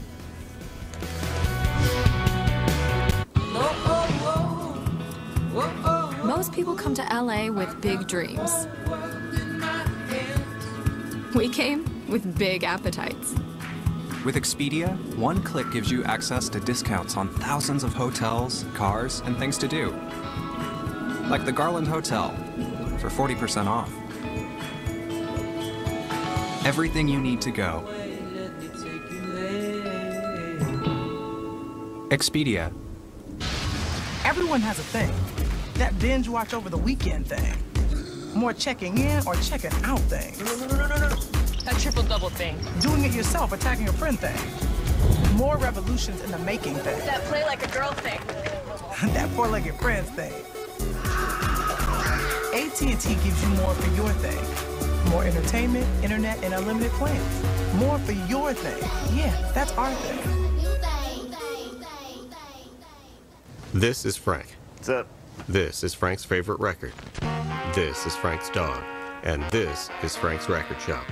Frank knows Northern Soul, but how to set up a limited liability company? What's that mean? Not so much.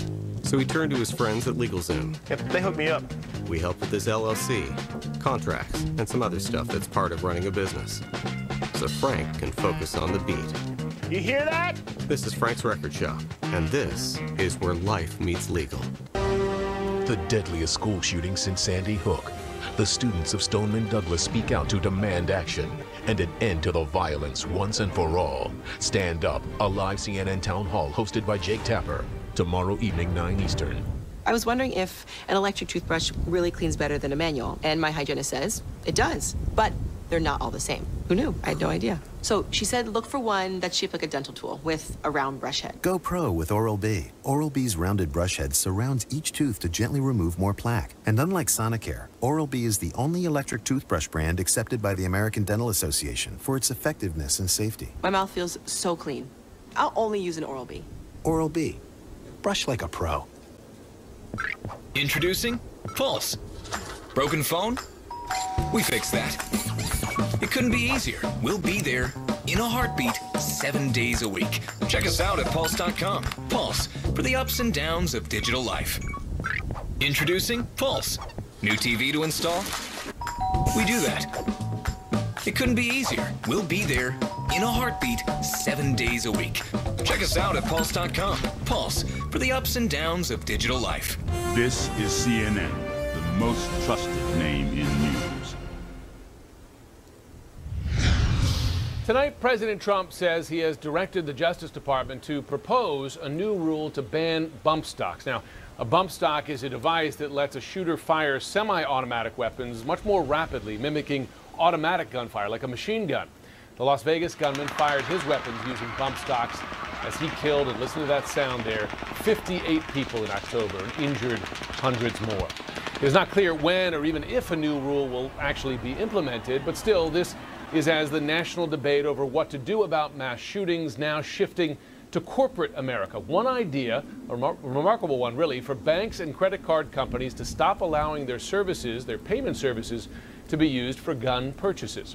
Out front now is Robert Reich. He's the former Labor Secretary under President Clinton and author of The Common Good, which hit store shelves just today. And Stephen Moore, he is a former senior economic advisor to the Trump campaign. Robert, it's the New York Times' Andrew Ross Sorkin. He floated this idea today of corporate America stepping up. In other words, I guess you couldn't use your Visa card to buy an AR-15, say. From your perspective, could it work? Well, it might be able to work, Jim, but I'll tell you something. Nobody wants more sensible gun controls than I do. But frankly, the idea of big banks deciding what we are going to buy that is already legal disturbs me. I mean, once you go down that road, there's no end to it. I mean, in my book, I talk about the common good as a matter of reforming our institutions, reforming politics. I mean, the problem fundamentally is the NRA and other special interests have too much power. There's too much money in the system. I want to get that money out. I want to make sure that people have a say. That's the way the system ought to work, not give big banks the final authority to determine what it is that people can buy. Stephen Moore, what do you think about that idea? I almost never agree with Robert Reich, Jim. But I think on this one, I think I probably do. I think, look, I agree with you, Bob. I think it's not right to require the banks and the credit card companies to be essentially the cops here. I mean, we as a society have to make a decision about assault-bound weapons, assault weapons, and whether they should be banned or not. Look, I also believe, though, I maybe part company a little bit with Robert Reich on the fact that, look, if a company decides that they want to have a conscience, a social conscience, and they don't want to do business with, companies that sell guns, I could see a case for them certainly having the right to do that. But then, Jim, what some of my liberal friends have to think about is, that could go both ways. What if the credit card companies, under pressure from conservatives, said, you can't use a credit card to fund an abortion, or sugary drinks, or things like that. So then it becomes just a free-for-all. Well, this is exactly, Jim, this is exactly why I think that we've got to reform the system. Steve Moore, you must, I hope, you will agree with me on the importance of getting big money out of politics, making sure special interests like the NRA no longer dominate our politics on such critical issues, giving people a voice. I mean, those teenagers who are on their way to Tallahassee now, that's what America's all about. That is actually people taking the political system and trying to make it responsive. We're going to talk to one of those students next, but go ahead, Stephen. No, look, I agree with, the citizens taking action to petition their government is exactly the right thing to do. I may not agree with, and I'm kind of agnostic, frankly, about gun control. I'm a little skeptical about how well it would work, but I don't want to see this continued violence. But, I just think that people should, I think this is a matter for the legislature. Now, when it comes to the NRA, Bob, I mean, look, they have, how many members are there of the NRA? Like I don't know the exact number, I'm guessing about 2 million. I mean, the NRA is representing a lot of people, Bob. It's like saying unions does not have a voice in politics. I mean, why shouldn't they? The NRA is actually representing, as far as I can tell, gun manufacturers. I mean, they are the real power behind the NRA. Right. And look, Steve, you know as well as I do, I mean, all the polls show the vast majority of Americans do not want assault rifles. They do not want, they want some sort of a background check before people can buy guns. I mean, this has been established. We almost were there with bipartisan legislation. We've almost been there several times, and it's the NRA that blocks it. And I don't know whether you're talking, I mean, the fact of the matter is that this is not a democracy that's working right now, whether you're talking about the NRA or you're talking about the power of big banks. Steve, I want to make sure you get a copy of my new book, The Common Good. You'll really you're a good salesman. You're a good salesman, Robert, but I do want to... I like the other one about saving capitalism, but, you know, look, people have a voice in American politics, and that includes people who own guns, who are very skeptical about liberals wanting to... Look, there are a lot of your liberal friends, Bob, who do want to not just take away assault weapons, they want to ban all guns in America, and a lot of gun owners are very rightly afraid of that kind of idea. Meanwhile, you have a lot of these young kids who I think are doing a great thing and becoming politically active and having their voice heard. That's the way our political system works. But to say that gun owners should be just silenced in this debate, I think is unfair. Steve, let me ask you. I want to ask you about something that the president has done here, because there's a new Quinnipiac poll that shows that 52% of respondents disapprove now the president's handling of the Parkland shooting. 33% you see there approve, 15% no answer. He made an announcement today, at least opening the door to a change on bump stocks. I wonder, Stephen, if you see the president reading something there, reading a change in the national mood on guns, particularly weapons like the one we saw used in Parkland. Quite possibly. I haven't talked to the president about this, so I can't really say what he's thinking. But he has said maybe, you know, we do need some more rational restraints on guns and making sure that you know, people who are mentally ill are getting guns. That makes a lot of sense. I mean, I'm certainly for that. I'm not dogmatic on this issue, and I hope we can get a resolution and stop these kinds of killings. But, you know, Bob, if you're right that this is just the NRA and this issue is so great, why is it that so many Democrats have lost elections on the gun issue? Every time they come up for gun control, they lose elections. It's money, Steve. It's called big money. Follow the money. Well. Always follow the money. And it's a good point, Steve, because Democratic and Republican lawmakers have often refused to take action. Thanks to both of you. It's a difficult debate. We're going to be continuing this in a town hall tomorrow night on CNN, and as a country, we're certainly going to be keeping up the conversation. Out front next, breaking news. Busloads of students from Parkland about to descend on the Florida Capitol to demand action to stop gun violence as lawmakers vote down another measure to ban assault rifles. And breaking news, Vice President Mike Pence was all set to meet with the North Koreans during the Olympics until someone had second thoughts. Who was it? Need deep, long-lasting pain relief? Try Salonpas Deep Relieving Gel. 3 powerful medicines penetrate and treat pain for up to 8 hours. Need faster relief? Try Salonpas Jet Spray. Works on contact, freezing pain fast. Salonpas. I can do more to lower my A1C. Because my body can still make its own insulin. And I take Trulicity once a week to activate my body to release it, like it's supposed to. Trulicity is not insulin. It comes in a once-weekly, truly easy-to-use pen. The pen where you don't have to see or handle a needle. And it works 24/7. Trulicity is a once-weekly injectable medicine to improve blood sugar in adults with type 2 diabetes when used with diet and exercise. It should not be the first medicine to treat diabetes or for people with type 1 diabetes or diabetic ketoacidosis. Do not take Trulicity if you have a personal or family history of medullary thyroid cancer, if you have multiple endocrine neoplasia syndrome type 2, or if you're allergic to Trulicity. Stop Trulicity and call your doctor right away if you have a lump or swelling in your neck, severe stomach pain, or symptoms like itching, rash, or trouble breathing. Serious side effects may include pancreatitis. Taking Trulicity with a sulfonylurea or insulin increases your risk for low blood sugar. Common side effects include nausea, diarrhea, vomiting, decreased appetite, and indigestion. Some side effects can lead to dehydration, which may worsen kidney problems. To help lower my A1C, I choose Trulicity to activate my Within. Ask your doctor if once-weekly Trulicity is right for you. With the Capital One Venture Card, you'll earn unlimited double miles on every purchase every day. Not just meals. Shh.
Style rifles and other weapons. This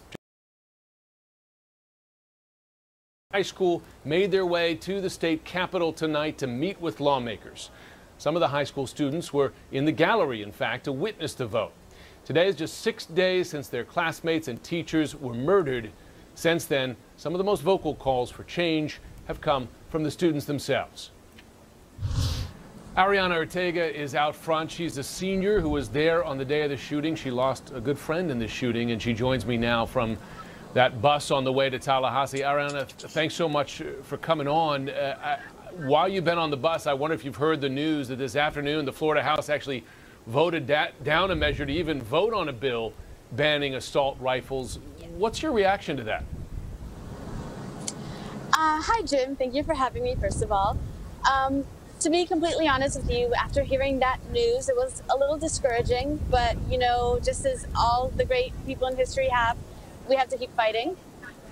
Change is not going to be easy. It's not going to come quick, and we're going to keep raising our voice, voicing our opinions, and also we may want to take a different approach. Maybe the assault ban was too much of a big step at once. We need to take things one step at a time, and there are plenty of other bills on the table that we can look at and compromise with our legislatures to see if they're able to maybe vote and pass those.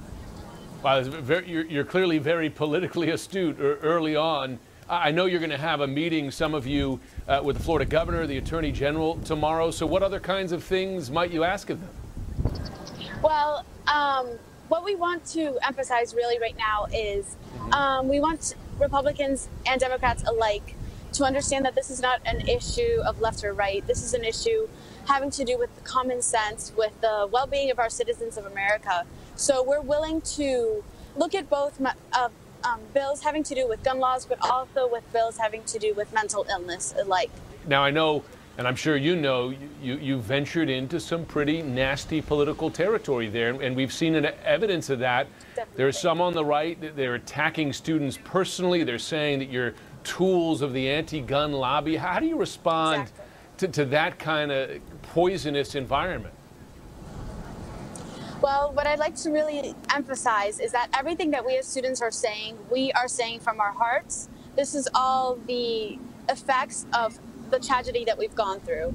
We are not tools, as they say, which I find very offensive, honestly, because I think people are kind of surprised that students at this age are able to voice such things on their own. We are not puppets. We are very astute and capable individuals who want to see change in our country because we know that we are the leaders of the future.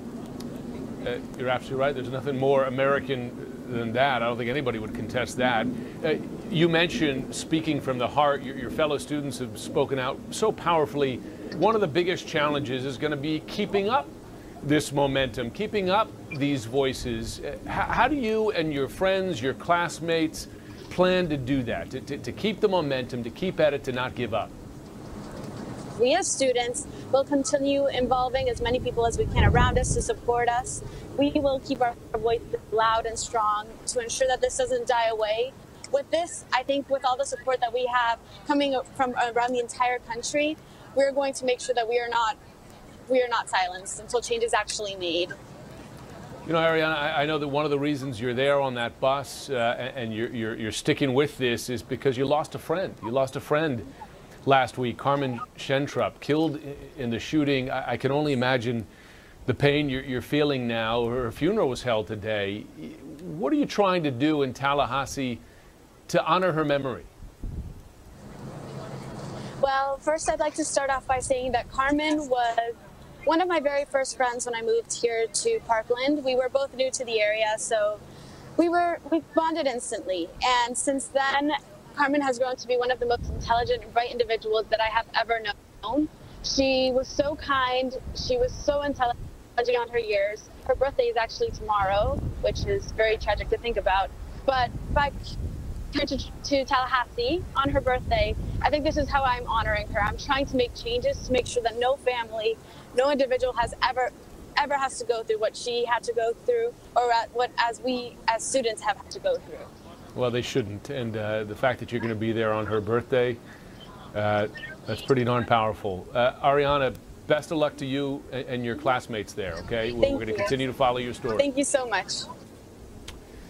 Well, tomorrow night there will be a very special event here on CNN, a live town hall with students from Stoneman Douglas High School demanding an end to the senseless violence. They asked their questions directly to lawmakers. That will be at 9 o'clock Eastern Time tomorrow right here on CNN.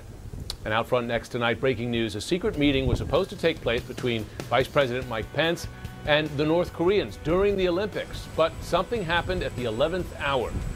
And the love-hate relationship between Donald Trump and Mitt Romney.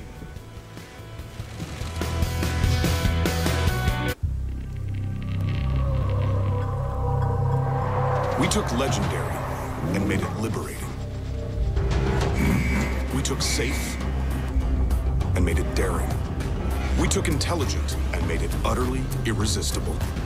We took the most advanced E-Class ever and made the most exciting E-Class ever. The 2018 E-Class Coupe and Sedan. Lease the E300 sedan for $569 a month at your local Mercedes-Benz dealer. Mercedes-Benz, the best or nothing. Everyone has a thing. That binge watch over the weekend thing. More checking in or checking out thing. No. That triple-double thing. Doing it yourself, attacking a friend thing. More revolutions in the making thing. That play like a girl thing. That four-legged friends thing.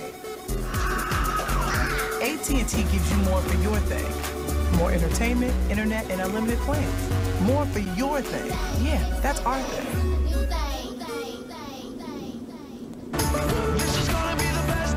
Best Western rewards you in a flash. With points that never expire, earn a free night fast at over 4,200 hotels worldwide. Book now at bestwestern.com and get a $10 gift card with every stay. Patrick woke up with a sore back, but he's got work to do. So he took a leave this morning. If he'd taken Tylenol, he'd be stopping for more pills right now. Only Aleve has the strength to stop tough pain for up to 12 hours with just one pill. Tylenol can't do that. Aleve, all day strong, all day long. And for pain relief and a good night's rest, try Aleve PM for a better aim.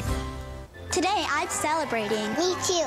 Me too. So am I. And it's not a holiday. It's not my birthday. It's not Easter. Nope. Not that. Can you guess what it is? It's something way bigger than that. Today, we're celebrating Walking Day. Scooter Day. Cello Day. Ballet Day. Softball Day. Swimming Day. These moments are only possible because of caring people like you. Just $19 a month helps a kid like me. Like me. And me. Because of you, we see lives change every day. Your gift, no matter how small, Makes a big difference. but a big gift makes a big difference. Thank you. Thank you. Thank you. Will you join us in helping children in need? Because of people like you, Shriners Hospitals for Children has helped more than 1.3 million kids just like me over the last 90 years, regardless of their family's ability to pay. That's a lot of kids. But there are so many more kids that need our help. When you give at loveshriners.org, you're making celebrations like these possible. When you go to loveshriners.org right now and give as little as 63 cents a day, we will send you this adorable Love to the Rescue blanket as a thank you and a reminder of how you are helping a kid like me. We are so grateful for your support. Thank you. When you send your love to the rescue, it changes everything. Thank you. Thank you. Merci. Thank you for giving. Please call or go online now. If operators are busy, please call again or give right away at loveshriners.org. Breaking news. Vice President Mike Pence was scheduled to meet with North Korean officials during the Olympics. The North Koreans, though, canceled the meeting shortly before it was supposed to take place. This according to the vice president's office. Among the officials who were supposed to be in that meeting, Kim Jong-un's sister, Kim Yo-jong. Caitlin Collins is out front tonight. Caitlin, what is the vice president's office saying about who blinked, who canceled the meeting at the 11th hour?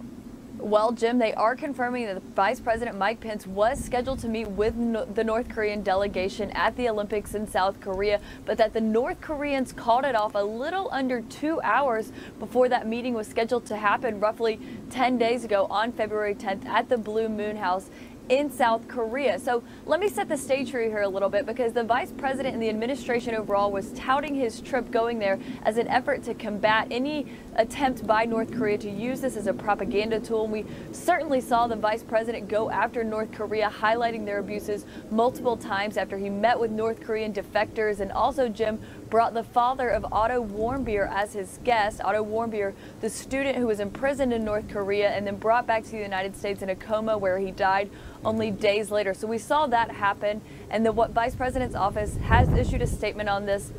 Let me read you a little bit of it from Nick Ayers, the Vice President's Chief of Staff. He said that North Korea would have strongly preferred the Vice President not use the world stage to call attention to those absolute facts or to display our strong alliance with those committed to the maximum pressure campaign.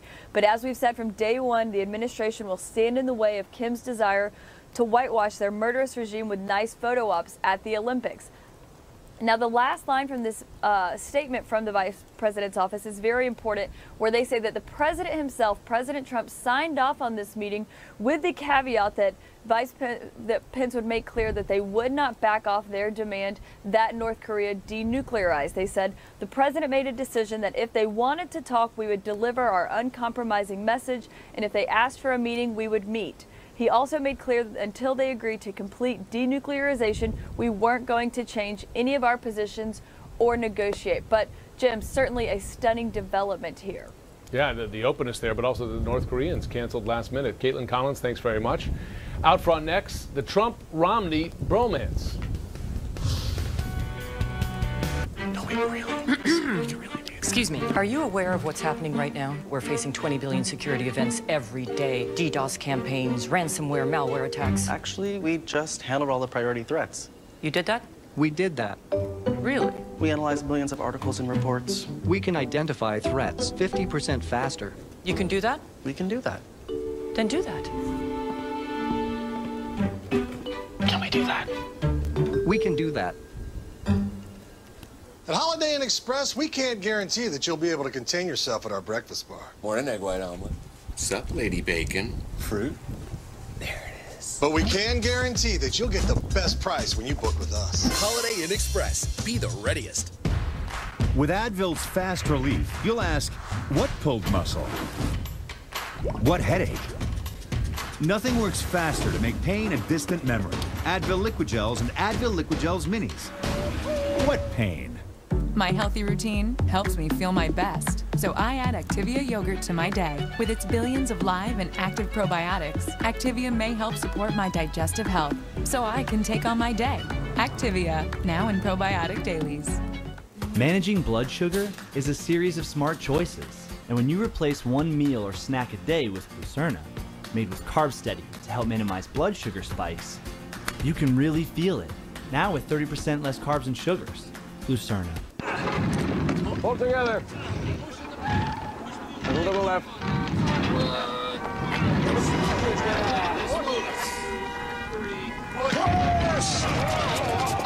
Easy. All right. We've all got places to go. Washington crossing the Delaware Turnpike? Surprising. What's not surprising? How much money Sean saved by switching to Geico. Big man with a horn. 15 minutes could save you 15% or more. It's time for the Ultimate Sleep Number event on the only bed that adjusts on both sides to your ideal comfort. Your Sleep Number setting. And snoring? Does your bed do that? Don't miss the final days of the Ultimate Sleep Number event. Save 50% on the Ultimate Limited Edition bed with adjustable comfort on both sides. And Sunday. Visit sleepnumber.com for a store near you. The deadliest school shooting since Sandy Hook. The students of Stoneman Douglas speak out to demand action and an end to the violence once and for all. Stand Up, a live CNN town hall hosted by Jake Tapper. Tomorrow evening, 9 Eastern.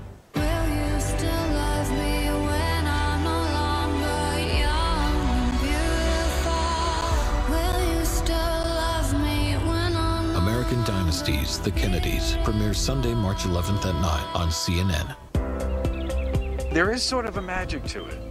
The sunsetter comes out, and then the family comes out. The kids are loving it. It's nice to get outside and get some fresh air and not be cooped up indoors all the time. Before we got the sunsetter, we almost never used the patio. If it was sunny out, we'd be inside. Because it was just so hot. It was nuts. Now that we have the sunsetter, we're spending more time outdoors. And it's adjustable, so it's like a convertible room. You just press that button, and you get as much shade or as little shade as you want. It cools the inside of the house, too, so we're saving money with the AC. And I do my yoga out there. It's really peaceful. We checked on the quality of the fabrics, the motor, the warranty. The installation was easy. It was like the awning is coming today, and then the awning was up that afternoon. We're saving money, we're getting outdoors. It really has changed our lives. Call Sunsetter now for your free idea kit, including local dealer info.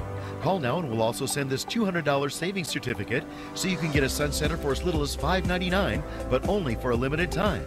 Call 1-800-213-4204. 1-800-213-4204. This is CNN, the most trusted name in news. President Trump and Mitt Romney giving new meaning to forgiving and forgetting. Here's Jeannie Mose. Go out and get them. You can do it. They came together, they came apart. Donald Trump is a phony, a fraud. And Mitt is indeed a choke artist. And now, once again, President Trump has choked out an endorsement of Mitt Romney. He will make a great senator. Just forget that time, Trump said. Mitt was a disaster as a candidate. And now the disaster is saying, thank you, Mr. President, for the support. Never mind, back when he said... Dishonesty is Donald Trump's hallmark. These two have been through a lot. Trump has tweeted that Romney is a total joke, a dope. Romney has attacked Trump for hitting on married women, telling then candidate Trump, show voters your back taxes, hashtag what is he hiding. Back in 2012, when Mitt was running for president, businessman Trump endorsed him. Mitt is tough, he's smart, he's sharp. It means a great deal to me to have the endorsement of Mr. Trump. During that first endorsement, Mitt even got a taste of the Trump yank and shake. Thank you, Donald. But Mitt lost, and when Donald ran for president, Romney couldn't take it. The bullying, the greed, the showing off. Trump taunted Romney about their past. He was begging for my endorsement. I could have said, Mitt, drop to your knees. He would have dropped to his knees. Mitt sure looked miserable, but when Trump won, Romney met with him, hoping in vain to become Secretary of State. That's my car. It's a con man, a fake. This is why they say politics makes strange bedfellows. Who could imagine these two would be reunited? Maybe for now, but feels so good? I don't think so. Like Romney, who truly is a lightweight. His promises are as worthless as a degree from Trump University. Jeannie Mo, CNN, New York. Well, let's see how long this one lasts. Thanks so much for joining us tonight. AC 360 starts right now. Good evening. Ever since Robert Mueller indicted 13 Russians in connection with the attack on the 2016 election, President Trump has been tweeting about himself, tweeting about NASCAR, about Oprah Winfrey. He's been tweeting about everything but the actual threat of Russian meddling itself and what to do about it. He's also tweeted a whole lot of lies. He's tweeted about how the indictment clears him in his campaign. It doesn't. He's tweeted about how it says that Russian meddling did not affect the election's outcome. The indictment says nothing about that. He says about the meddling, when he's even admitting there was any, that it wasn't really about getting him elected. The intelligence community says it mostly was, and the Mueller indictments do too. The president has even suggested that were it not for the FBI investigating Russia, last week's school shooting might have been prevented. 4 funerals were held today. On top of that, having suggested at times that there wasn't any Russian meddling, the president has blamed former President Obama for not doing enough to stop it. In short, he has made the acts of information warfare against American democracy by this country's chief nuclear adversary about anything but that very real and still ongoing threat. And now, after making each new revelation all about exonerating himself and blaming others, he's taken things even further. And his message is now being parroted by his press secretary, Sarah Sanders. This is what she said this afternoon. He has been tougher on Russia in the first year than Obama was in 8 years combined. Tougher in his first year than Obama in 8 years. On Russia, her remarks echoing a presidential tweet just a few hours before. Quote, I have been much tougher on Russia than Obama. Just look at the facts. Total fake news. Now, it always seems to come back to his predecessors, doesn't it? Or to Hillary Clinton. A bit later in the program, we'll hear what a former director of the CIA and NSA says about the president's claim. But right now, let's do just what the president suggests. Let's actually look at the facts. The Obama administration began with that famous attempt to reset the U.S.-Russia relationship, which quickly soured for a variety of reasons and certainly included a number of missteps on the part of the Obama administration. Now, plenty of people argue Obama underestimated Russia and didn't do enough to thwart them. It is a valid argument. The Russian efforts to interfere with the electoral process did not begin until 2014, according to the Department of Justice, and increased with the run-up to the 2016 campaign. And while the response to that was also far from perfect, and you could argue it was insufficient, President Obama did in fact take action.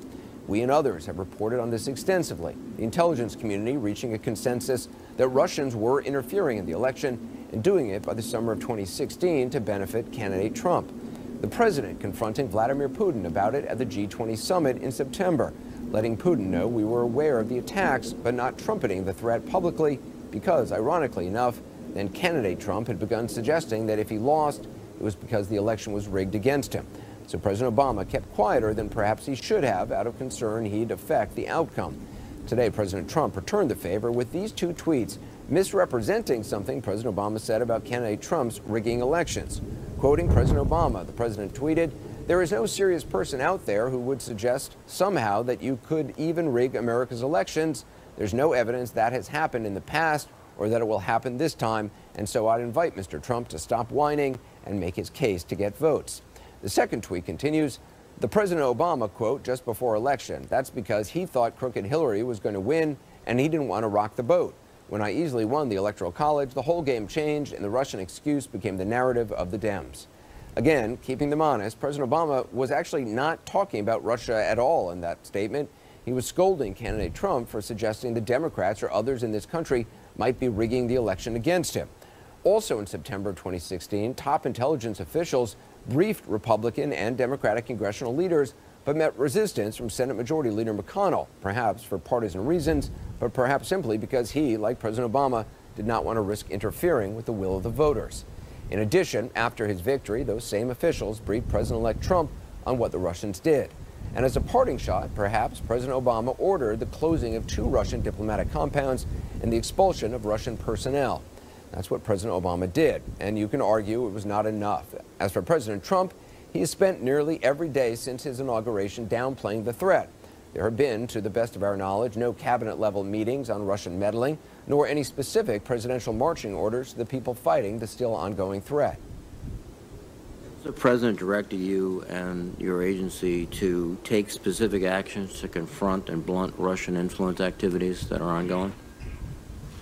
We're taking a lot of specific efforts to blunt Russian efforts. Directed by the President? Not as specifically directed by the President. That's FBI Director Christopher Wray, President Trump's hand-picked FBI director just recently. And here's the president just a few months ago talking about his encounter with Vladimir Putin on Russian meddling. Quote, every time he sees me, he says, I didn't do that. And I really believe that when he tells me that, he means it. The president later walked that back, saying he only believes that Putin believes it. But still, the instances are vanishingly rare of this president simply saying what his own intelligence community says, that Russia interfered in the last election and is still at it now. Which is strange when you consider how much weight the president and before that candidate Trump put on naming your adversary. To solve a problem, you have to be able to state what the problem is, or at least say the name. The name is there. It's radical Islamic terror. We have a president that refuses to use the term. Another event happens. I keep saying, I wonder if he's going to say it this time. And he doesn't say it. He won't say it. He won't say it. He doesn't want to talk about it. He doesn't want to mention the term. He doesn't want to use the term. We have a leader that doesn't even want to discuss the name of the problem. And you can't solve a problem if you refuse to talk about what the problem is. Anyone who will not name our enemy is not fit to lead our country.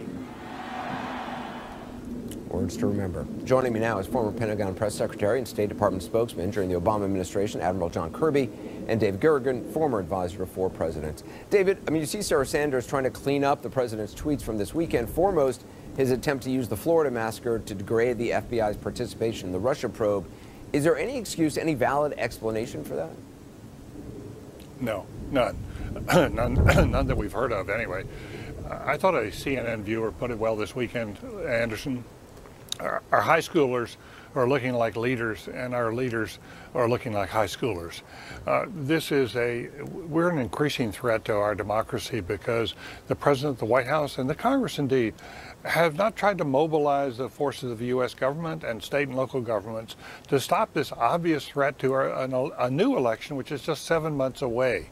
The lead story in the New York Times today is how bots jumped on these stories over the weekend and put out a variety of stories, drawing upon extreme views and trying to pit us against each other as a people. They are succeeding at that. This is a Russian-led exercise, and there's no excuse that I can think of that which would discourage the U.S. government from doing more. Every government I've ever been involved with, which goes back a long way, would have been a huge warning to the workings of our democracy, and they would have put every resource possible to stop the Russians from dividing us as a people and essentially eroding the trust in the country, in each other, and in our institutions. And Admiral Kirby, according to all the reporting, the president, his intelligence briefers don't want to bring up Russia because they think by bringing it up, they will offend him because he takes everything related to Russia personally. He thinks it's all an attempt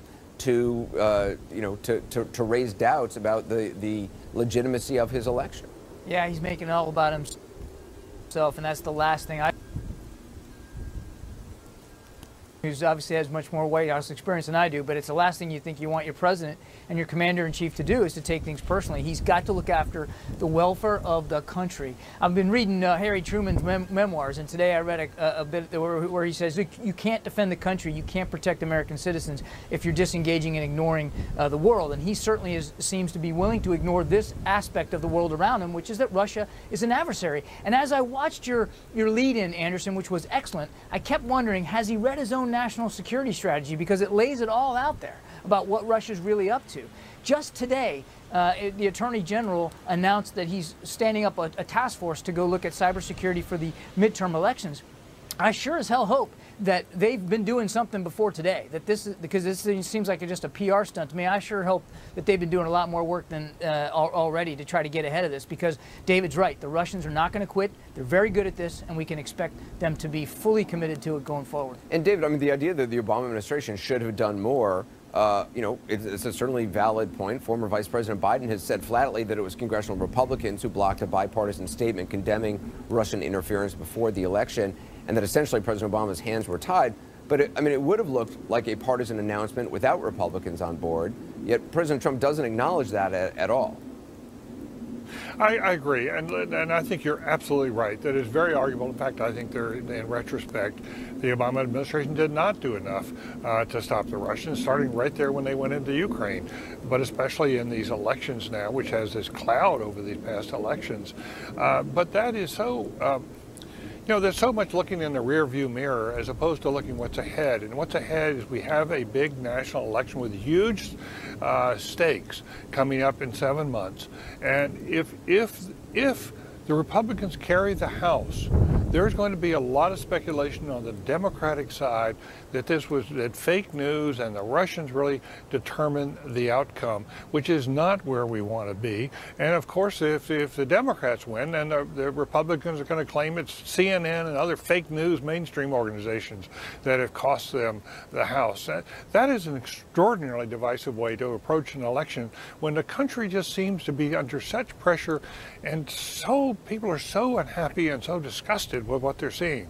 Admiral Kirby, I mean, when the sitting president of the United States tries to blame his predecessor for something that his campaign is under investigation for, when he publicly undermines via Twitter his own national security advisor on Russia, and the White House brushes off the president's tweet as just an addendum, what message does that send to the world?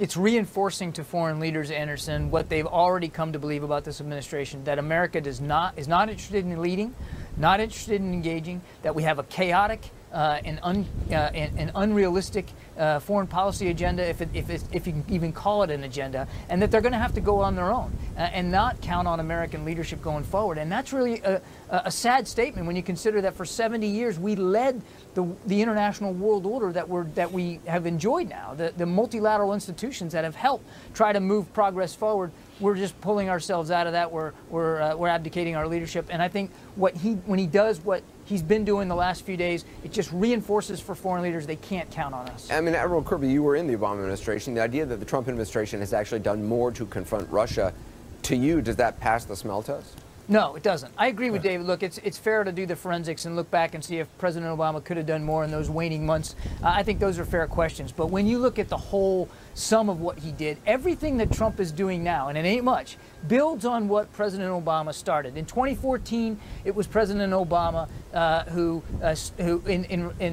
at Wales pushed for 2% defense spending for NATO. In 2014, at the Crimea annexation and invasion, it was President Obama who put in place a series of military moves that we're still doing today. More troops on the continent, more robust training to try to push back on President Putin. You mentioned the things that he did in the lead up to the election when we found out that they were election meddling. He slapped more sanctions on Russia, in addition to the sanctions that he slapped on after Ukraine. And oh, by the way, it was the White House pushing for these sanctions, not today, which is Congress pushing for them and the White House not implementing them. So yes, he was very robust, and there's very little that Trump has done that hasn't been just building on what President Obama started. Admiral Kirby, David Gergen, thank you. Just ahead, the Parkland school shooting, efforts to paint some of the students pushing for change as a FBI dupe and even crisis actors. Sounds like Sandy Hook conspiracy theories all over again. We're keeping them honest.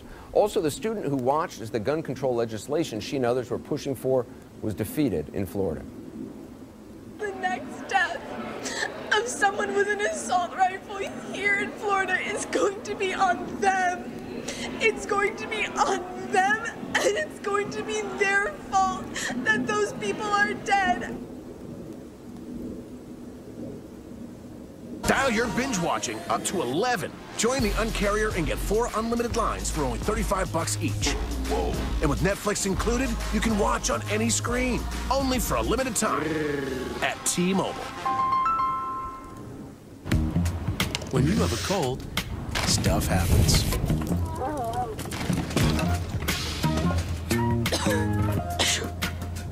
Nothing relieves more symptoms than Alka-Seltzer Plus Maximum Strength Liquid Gels. This is Lobster Fest at Red Lobster, with exciting new dishes like dueling lobster tails and lobster truffle mac and cheese. Classics like Lobster Lover's Dream are here too. So enjoy these 10 lobster-licious dishes while you can, because Lobster Fest won't last.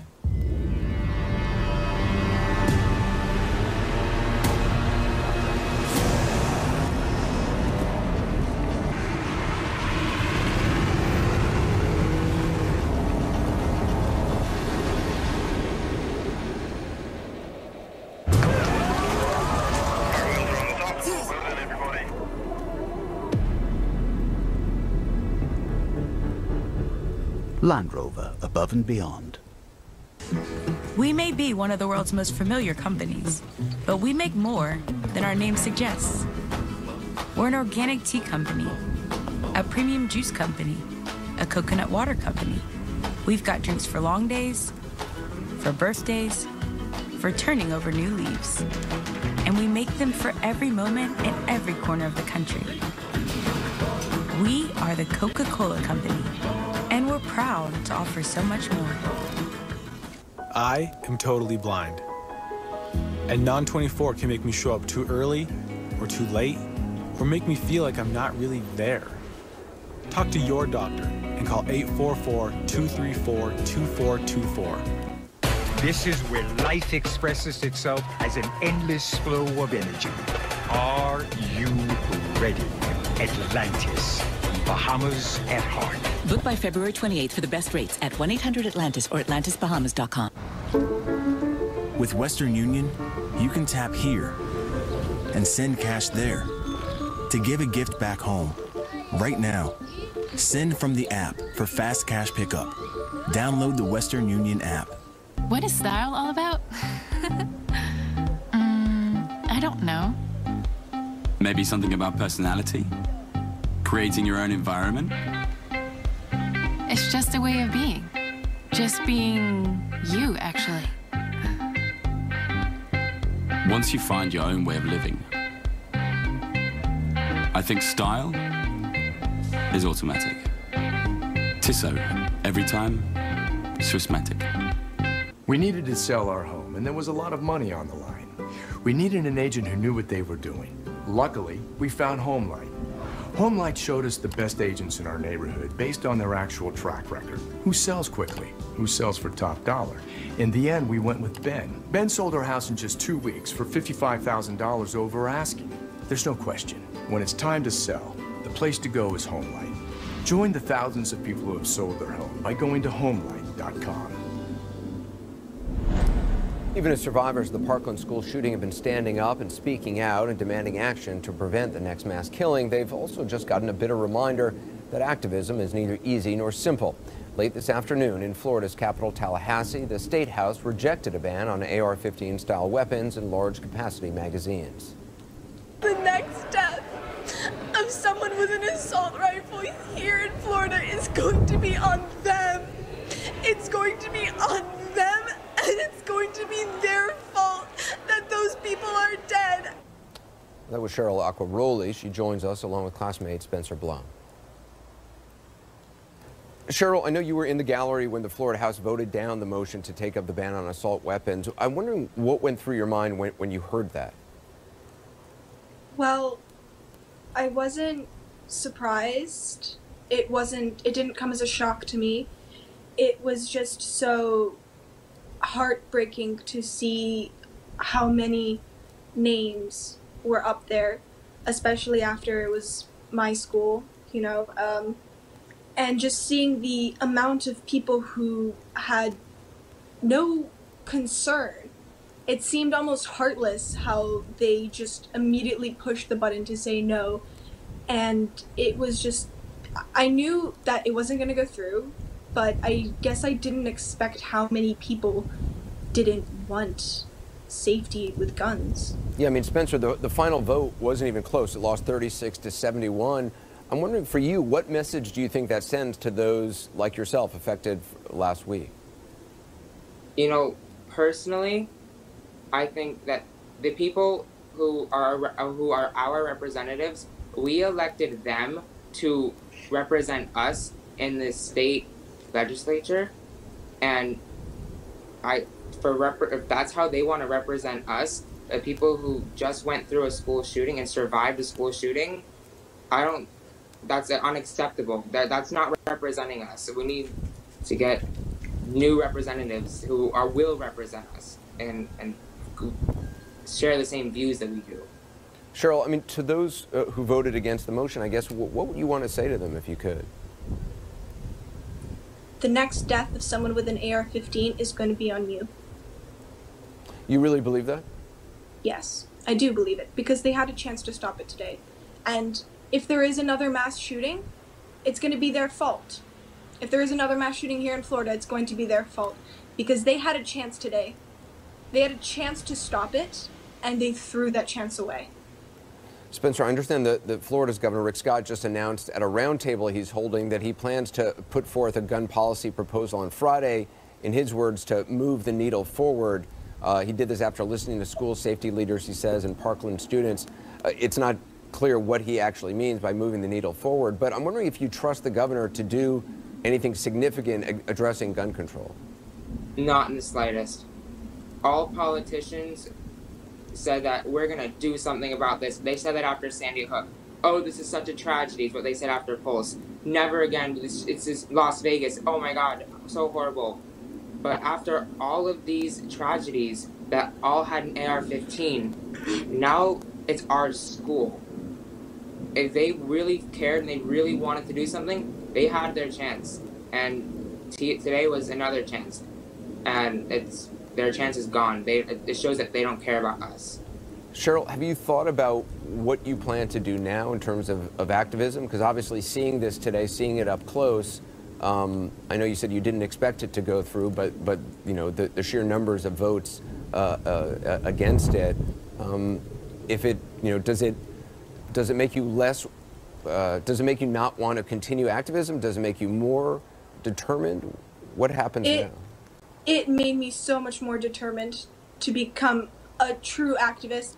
I'm going to do everything in my power to get those around me to vote correctly, vote the people who don't represent us out of office. It sounds like what happened at your school has sort of changed your perspective, or changed perhaps the trajectory of, you know, your career, what you're thinking about for your life. Do you think it's fair to say that? Yes, definitely. I wanted to be an artist up until now, but now I'm thinking of going into politics, which is something I never thought I would do up until 2 weeks ago. Well, Cheryl and Spencer, I know it's been a long couple of days for you, and I appreciate your time tonight. Thank you. Thank you. Thank you. Well, just ahead, speaking of kids at Stoneman Douglas High School, one of them is coming under attack from right-wing websites for criticizing President Trump in the wake of the shootings. And that is only part of the story. A lot of conspiracy theories being hatched. More when we continue. And not change. Go! Yes! Nice play! You're still buffering. Mine too. What happened? Hey, Joy, you should let your new pals know that according to a leading independent study, the most awarded network is now best in streaming. I think you just did. You both can get a much better view of the game from the iPhone on Verizon Unlimited. Thanks. Hey, Thomas, earned your flight. Someone stole my watch. Hey. Unlimited is only as good as the network it's on. So get the best unlimited on the most awarded network. And right now, when you buy iPhone 8, you'll get one on us with no trade-in required. Greatness lives within all of us. And with Ancestry DNA on sale for just $69, now is the time to discover yours. You can find out where you get your precision, your grace, your drive. And now, with more than 150 ethnic regions to connect to, only Ancestry DNA can put your greatness on full display. Save 30% now at AncestryDNA.com. Thanks, man. Imagine if the things you bought every day earned you miles to get to the places you really want to go. With the United Mileage Plus Explorer card, you'll get a free checked bag, 2 United Club passes, priority boarding, and earn 50,000 bonus miles after you spend $3,000 on purchases in the first 3 months from account opening. Plus, $0 intro annual fee for the first year, then $95. Learn more at theexplorercard.com. If you just sign that first I'm one so there. sorry. I don't feel comfortable signing that. I don't get the math here. Was this the same car we talked about? What's this dealer preparation fee? I'm so sorry. This just is not. What we talked about.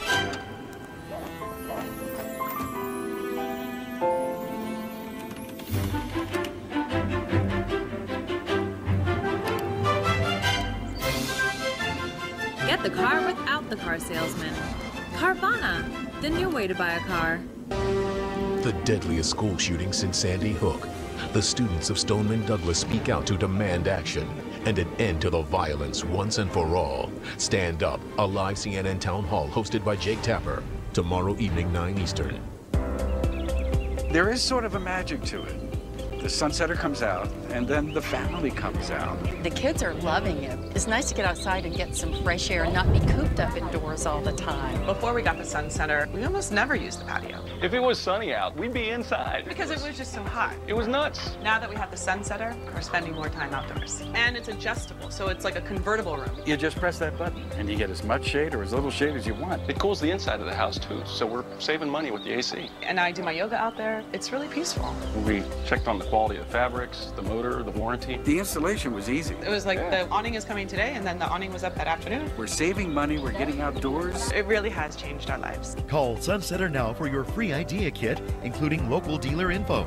Call now and we'll also send this $200 savings certificate so you can get a Sunsetter for as little as $5.99, but only for a limited time. Call 1-800-213-4204.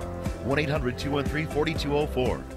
This is CNN, the most trusted name in news.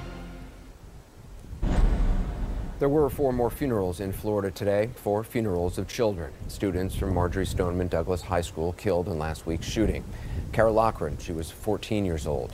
Gina Montalto was also 14. Carmen Schentrup, she was 16. And Peter Wang, he was 15. The U.S. Army is awarding heroism medals to Peter Wang and 2 other victims, Elena Petty and Martin Duque Anguiano. Those 3 were all students in the school's Junior Reserve Officer Training Corps program, ROTC. Separately, West Point says it will posthumously offer acceptance into a future class for Peter Wang, something his family says was a lifelong dream. This while students from the school were busing to the state capital, Tallahassee, in Florida for the gun control vote. The Florida Sun-Sentinel says many of the kids went straight to the buses from the funerals. Something else has been happening as these kids buried their friends. Some sick conspiracy theories have been cropping up. This is one of them. An aide to a Florida state representative emailed out a picture of a CNN interview with students David Hogg and Emma Gonzalez to the Tampa Bay Times Washington bureau chief, who then tweeted it out. The aide wrote from his state email account, no less, quote, "Both kids in the picture are not students here, but actors that travel to various crises when they happen." The aide is named Benjamin Kelly. His boss is Republican Sean Harrison, who had Kelly fired immediately after. The right thing to do, certainly. The whole idea of crisis actors is an accusation we've seen pop up time and time again from alt-right and far-right conservative and conspiracy websites. The fact that what would possess Benjamin Kelly to say that in the first place is stunning, where he would get such a ridiculous idea. And as I said, the reality is most recently from the Sandy Hook shootings. The whole sick crisis actors business came up there as well. And just as a reminder, 20 young children lost their lives there, first graders and 6 adults. To be clear, David Hogg and Emma Gonzalez are not actors. They are students who lived through the Parkland school attack and are now empowered to fight for change. David has been on CNN, and yes, the 17-year-old has been critical of the president, but he's also said this. My message to lawmakers in Congress is please take action. Ideas are great. Ideas are wonderful, and they help you get reelected and everything. But what's more important is actual action and pertinent action that results in saving thousands of children's lives. Please take action. Well, that was way too much, it seems, for a right-wing website called Gateway Pundit. Its piece ended its comments with this, quote, "Why would the child of an FBI agent be used as a pawn for anti-Trump rhetoric and anti-gun legislation? Because the FBI is only looking to curb your constitutional rights and increase their power. We've seen similar moves by them many times over. This is just another disgusting example of it." Not to be outdone, another extremist website, this one called True Pundit, also chimed in, quote, "Outspoken Trump-hating school survivor, son of FBI agent. MSM helps prop up incompetent bureau." MSM, obviously, is us, mainstream media. Why we'd want to, quote, clear, and for the record, I never got my mainstream media memo to do it. Anyway, True Pundit also said this about 17-year-old David Hogg. If Hogg knew the shooter would snap, as he and other students have professed, perhaps he could have told his father about it. Oh, but wait, his father was in the FBI. It would not have mattered anyway. That's the funny thing about the limelight, kid. Often the lights can come crashing down on your head. Charming, but not actually the end. Someone calling themselves Thomas Paine retweeted the whole True Pundit article, and this part's important because while we'd normally be reluctant to even give these conspiracy theories any oxygen at all, it's what happened next that makes it newsworthy, because the person who hit the like button on the Thomas Paine tweet was none other than the president's own son, Don Jr. We'd love to talk to Don Jr. about why he did that, why he is, by extension, attacking these kids who just buried their friends, but it turns out he's in India promoting his father's real estate empire. So no Don Jr. tonight, but David Hogg and his father, Kevin, who, by the way, actually was in the FBI, could make time to talk about it. David, Kevin, appreciate you being with us. David, first of all, that Donald Trump Jr. is liking tweets espousing a conspiracy theory involving you and your dad. I'm wondering what goes through your mind when you hear that? I'm just so sorry that these people have lost their faith in America, because I know I certainly haven't. The fact that these people refuse to believe that something like this could happen is something that all of us don't want to believe, but the sad truth is that it is. These people saying this is absolutely disturbing, and I'm not an actor in any sense, way, shape, or form. I am the son of a former FBI agent, and that is true.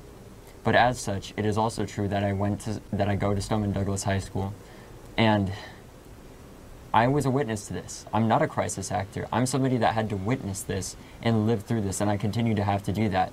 But I'm also that it's unbelievable to me that these people are even saying this, and the fact that Donald Trump Jr. liked that post is disgusting to me, but it's also false in terms of the sense that these people keep saying that I'm anti-Second Amendment. I'm not. I want every American to be able to own a gun that has a mentally stable mind, a person that has a credible background that doesn't have any previous major convictions, and somebody that's not going to go out and commit these atrocities, because those are the people that are at fault here. I do not want to take away the constitutional rights of American citizens in the same way that with freedom of speech you can't say something that causes direct danger. I want that to be the same way, you know how you can't say there's a fire in a crowded movie theater. I want it to be the same way with the Second Amendment. People can still use the Second Amendment. We just want to have more safety checks in place to make sure these insane people don't get these guns. David, I mean, again, I hesitate to do this, but I want you to be able to respond. I wanted to just read you part of another tweet that Donald Trump Jr. liked. It read, quote, "Could it be that this student is running cover for his dad, who works as an FBI agent at the Miami field office, which botched the tracking down the man behind the Valentine Day massacre?" Just wondering, just connecting some dots. Again, the president's son tweeted that out, or liked that. I just want to, again, give you a chance to respond to that sort of thing. The fact that these people are being critical of me as a victim, as a witness and partially as a victim to this incident, and having to witness this and live through it again and again, it's unbelievable. And the fact that some of the students at Stoneman Douglas High School are showing more maturity in political action than many of our elected officials is a testament to how disgusting and broken our political system is right now in America. But we're trying to fix that, because unlike those people that are tweeting that stuff about me, and unlike the people that are tweeting the stuff about my dad, I haven't lost hope in America, and my dad certainly hasn't either. Because I know that that the people at the FBI are hard workers, and I acknowledge that. My dad was a former agent. I'm not acting on anybody's behalf. I think it's hilarious that people think that my dad literally walks the dog every day and just talks about that. Half the time I've come home finding him he's fallen asleep and he's snuggling with my dog watching Netflix. So there's no way. I don't know how they believe that there's such a thing. My career has been perfect. I've gone through I was a Navy pilot before, then I was an elementary school teacher. I have a California credential. I moved on and I got into the FBI and was very proud of it, and I still am. The FBI has provided me the chance to go to Southeast Asia with these trips where we would teach these other countries, Dhaka, Bangladesh, all over Southeast Asia and the Philippines, Cambodia, these crime scene management courses. Come back, I've worked in any of these major cases. One of the tweets or something that went through here, I saw that it claimed that, it claimed that I was involved with something, and there's no way. I don't know why they would say that. Yeah. Kevin, I'm wondering what you think of your son. Incredibly well-spoken. I know he's a student journalist at the school. He actually recorded interviews with some of his fellow students, with a girl named Isabel during while they were in hiding, which I saw, which I just thought showed incredible presence of mind. And as somebody who is always looking for future journalists, he certainly seems to have that as a possible career ahead of him. I'm wondering what you think of your son getting involved in this way. Well, David's always been someone to learn at his own time pace and then take over the situation and move out and really do good things with it. For example, I bought him a Nikon camera when he was younger, hoping he wouldn't break it, and he never did break it. But to him, that's a piece of responsibility. He's learning how to deal with responsibility. He's carried that through. He's had very successful with anything he's chose to do, and he's very driven. He's much more well-spoken than I am. But, you know, there's nothing significant other than us ribbing each other all the time. You know, how you doing? Oh. I just think that I have to take this to him because our politicians won't. It's disgusting, the fact that so many people think that this is true, and it's honestly pretty sad that people have lost that much faith in America. I support the Second Amendment, but in the same way that I support the freedom of speech, I don't want people putting in a clear and present danger involving the Second Amendment, because we have a right to live, just like we have a right to bear arms. Well, David Hogg, Kevin Hogg, I appreciate your time tonight. I'm sorry you're coming under attack in this way, and I wish you the best, both of you. Thank you. I'm not worried about it. They can bring it on. It's a joke. Yeah. They want to ask questions. I hope they do. Yeah. Well, thank you, sir. Gentlemen, thank you both. I appreciate it. Be sure to tune in tomorrow night when the students of Stoneman Douglas speak out in a live CNN town hall. It's called Stand Up, hosted by Jake Tapper. It airs tomorrow night at 9 p.m. Eastern. Just ahead, now that there have been multiple indictments, just who are these so-called unwitting Americans whom Russian trolls allegedly targeted during the 2016 presidential election campaign? CNN's Drew Griffin.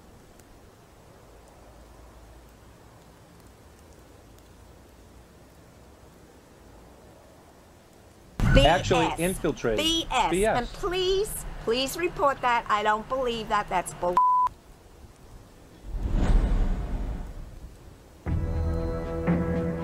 As long as there is fear, as long as there is curiosity, as long as there are undiscovered corners of the earth, and as long as there is willingness and desire, then you are capable of more. Hurry in to test drive the all-new BMW X3 today and receive exceptional offers. Let your inner light loose with One-A-Day Women's. A complete multivitamin specially formulated with key nutrients, plus vitamin D for bone health support.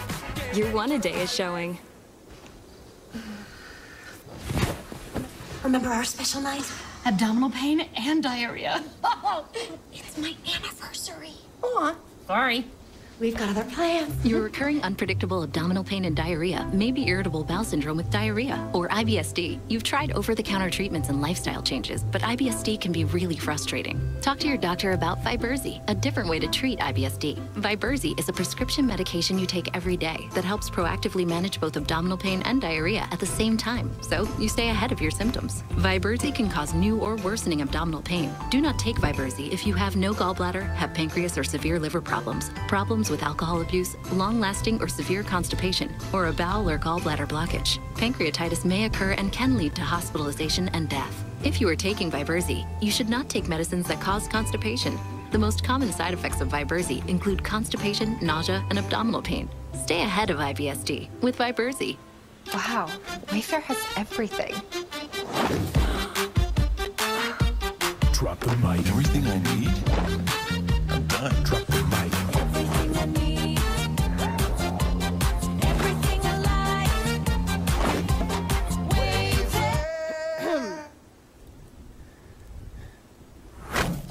the mic. Everything home, all in one place. So get it done. Visit Wayfair.com today. The deadliest school shooting since Sandy Hook. The students of Stoneman Douglas speak out to demand action and an end to the violence once and for all. Stand Up, a live CNN town hall hosted by Jake Tapper. Tomorrow evening, 9 Eastern.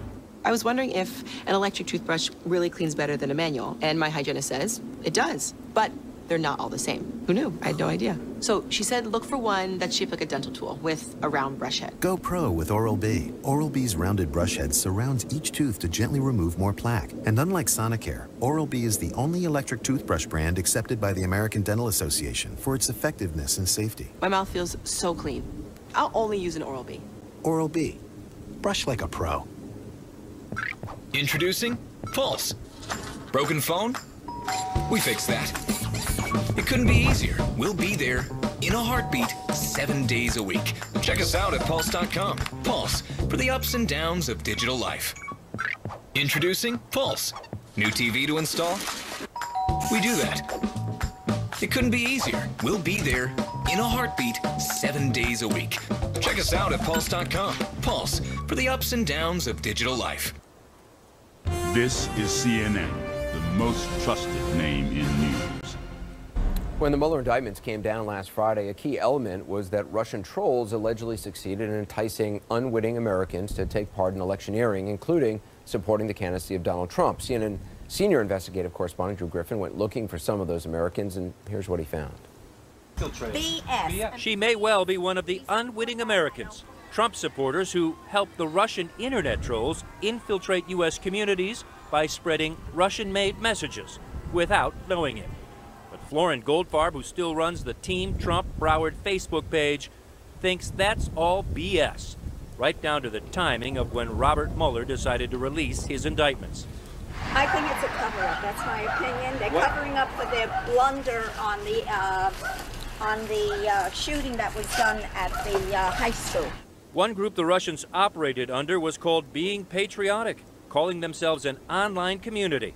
They were actually Russian internet trolls, according to the FBI, trying to direct unwitting Americans to holding rallies, posting Russian-made anti-Hillary Clinton messages, even telling them what to print on their homemade signs. According to the indictment, the Russians, under the online name Being Patriotic, encouraged Trump supporters to stage a flash mob on August 20th, and the Team Trump Broward group responded. Florin Goldfarb posted the information for the Fort Lauderdale flash mob on the Facebook page she still runs. Co-chair of the Team Trump Broward, Dolly Rump, was there, holding a crooked Hillary sign. Dolly Rump wouldn't talk to CNN. Her husband told us by phone, "We are disgusting and not to bother them." Florin Goldfarb told us, "We are fake news, part of the cover-up." But what part of it in this is a cover-up? What, are you saying that's not true, or what? The Russians, I don't care if they were involved or not. That to me is the least important thing. But they were involved with you. Did you guys know that? They weren't involved with us. You know, just make sure that you report it correctly, that, you know. But you guys were involved with Being Patriotic, right? Very, very patriotic, but not... Being Patriotic was the group that contacted and helped organize some of these activities that you posted on your own Facebook account. Those were legitimate. Those were Russians. They were not Russians. I don't go with the Russians. That group was Russian. I have nothing to do with the Russians. Well, apparently you did. No. Even though the indictment says the Russians organized the rally, Ms. Goldfarb says she never communicated with any Russians, and no one at any of her events were anything but Americans for Trump. The Russians, pretending to be Trump organizers, also reached out to Harry Miller in Boynton Beach, Florida, paying him to build a cage large enough to hold an actress depicting Clinton in prison uniform. He did just that, appearing at rallies. On Friday, Miller, who now lives in Pennsylvania, tweeted, "This is the cage the Russians paid for." By phone, he says he learned about his unwitting involvement from the FBI. Now believes it was Russians who called him on the phone, paid him between $500 to $1,000 to build his cage. How could you be embarrassed? They had that beautiful website. They very supportive of the candidate. There was nothing nothing at all to lend you to think that it's anything other than people trying to support a candidate. The Russians weren't just recruiting unwitting Trump supporters. As CNN reported last October, a group calling itself Black Fist turned out to be Russians, trying to infiltrate black communities and seed social unrest. Other groups were encouraged by Russian internet trolls to hold protests against police, for and against immigrants, sometimes encouraging both at the same location to increase the possibility of violence. The indictment also reveals this post-election protest outside New York's Trump Tower was organized by Russians on Facebook. It grew so large, even CNN covered it. Michael White, one of the original Occupy Wall Street organizers, says he believes he was contacted by Russian trolls in May of 2016. He worries about the long-term effects. If it is true that a Russian-created activist group is indistinguishable from an American-created activist group, that will have negative impacts on our ability to create social movements that are positive, that actually benefit ourselves and not some sort of foreign power. So that people will always be wondering, well, is this a real event? And I think that may have been part of the goal of the Russian thing. To Florin Goldfarb, there is no Russian thing. It is all, as she repeatedly told us, BS. BS. And please report that. I don't believe that. That's bullshit. I know all the people that were with me, okay? They were at my meetings. They're all Trump supporters, okay? Mm-hmm.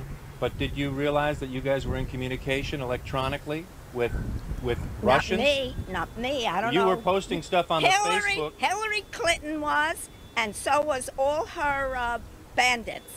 Some of the stuff that you were in charge of the Facebook account, right? You were posting and reposting almost word for word the information that was coming out of this Internet Research Agency in St. Petersburg. No. You don't believe that? Nope. It's bullshit. Thank you. So clearly she does not believe the Russians were involved, as the Department of Justice says they were. The guy who built the Hillary Clinton cage, he does. Absolutely. He spent 5 to 6 hours with the FBI, he told us. He's convinced it was Russians now that he was talking to on the phone, not Trump people. He actually told me, though, the accent sounded Muslim to him, whatever that is. That's what he said. And he applauded what he believed at first were these first-generation immigrants supporting Trump. He was fooled, Anderson, no doubt about it. And he still supports the president, obviously. He does, but not as enthusiastic as you might assume. He tempered his comments on the phone, saying he likes how Trump has restructured the economy. He struggled to support some of the hostile comments the president keeps making, but explained to me that, he says, is how blue-collar America talks, and Anderson, you and I don't understand that. That's what he was saying. All right, Drew, thanks very much. With me now, retired CIA Chief of Russia Operations and CNN National Security Analyst Steve Hall. Steve, I mean, these 13 Russian individuals may have been named in the Department of Justice's indictment, but we know its Russian interference doesn't end with them. I mean, there's Russian bots still pushing divisive hashtags, apparently accounts on social media even now. Yeah, Anderson, I mean, it's as it always has been, a multi-pronged attack. And now that we're learning more, thanks to the work that's being done by DOJ and Mueller's team and others, we're seeing exactly how deep this goes. 13 people actually dispatched to come to the United States. This is not a virtual thing that's done online. I mean, for context, imagine that this is pre-World War II. And the President of the United States finds out that a bunch of Germans came to the United States to try to find out information about what was going on here, our infrastructure, how to make us fight with each other. I mean, would FDR have said, well, what was my predecessor doing about this? A lot of people say active war is too strong and it's too hyperbolic. I'm not sure that it is. This is foreign agents dispatched to this country to try to, I think, an act of at least hostility, if not war, weaken our democracy. And that's really serious stuff that needs to be done. More needs to be done, and I'm not sure a whole lot is being done. And so I fully anticipate that, in the future, the elections later this year, we're going to see more of it. That's obviously been the criticism of President Trump, that he is not sort of spearheading the efforts. The FBI says they're doing stuff, but they have not been directed by the president specifically. The reporting is that there's been no cabinet-level meeting about this. Some Trump supporters have said, well, look, that doesn't matter as long as Mike Pompeo, the CIA, is focusing on this and the FBI is focusing on this.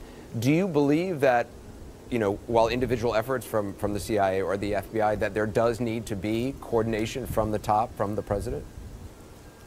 Sure. I mean, you know, if for no other reason than symbolically to the men and women who are working at CIA, FBI, NSA, Homeland Security, you know, they need to know that there is not, you know, any wishy-washiness at the top. Look, folks at CIA are going to continue to collect and analyze the intelligence that is obtained with regard to Russia. The FBI, in both its law enforcement role as well as its intelligence role, will continue to do their thing, because these people are professionals.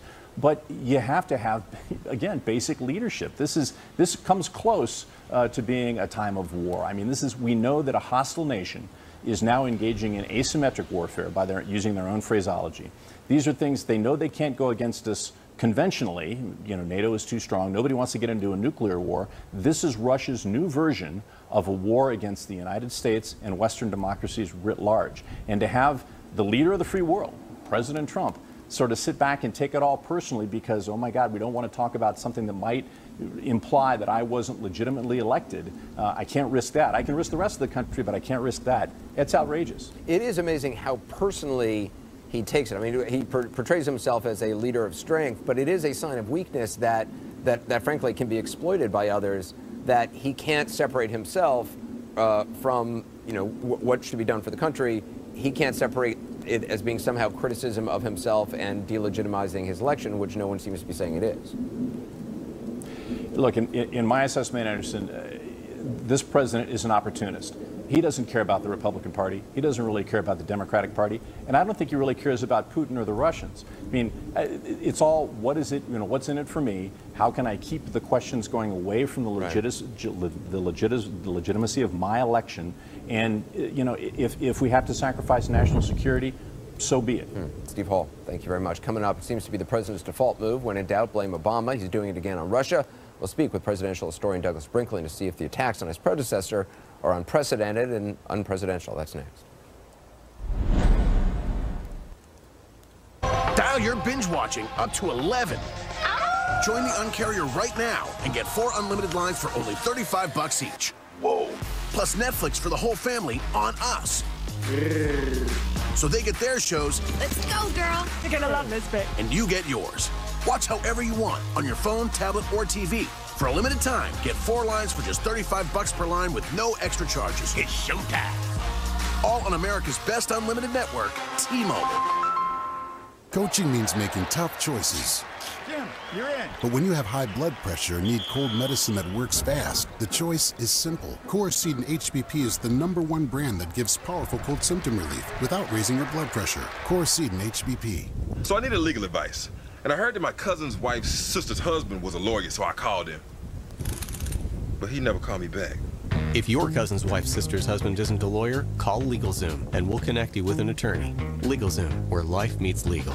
When you say you need a heart transplant, that's a whole different ballgame. I was in shock. I am very proud of the development of drugs that can prevent the rejection and prevent the recurrence of the original disease. I never felt I was gonna die. We know so much about transplantation. And we're living longer. You cannot help but be inspired by the opportunities that a transplant would offer. My donor's mom says, you were meant to carry his story.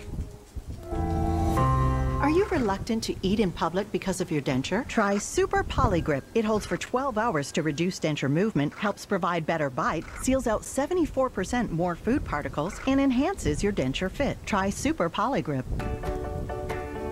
Gas, bloating, constipation, and diarrhea can start in the colon and may be signs of an imbalance of good bacteria. Only Philips Colon Health has this unique combination of probiotics. It provides 4-in-1 symptom defense. It's your daily probiotic. A CNN original series. I don't think there's any other religious figure that people recognize as much as they recognize the Pope. He transcends the Catholic Church. From one apostle. People look to him because he's a voice of conscience. To 1.2 billion followers. Witness the evolution of a global icon.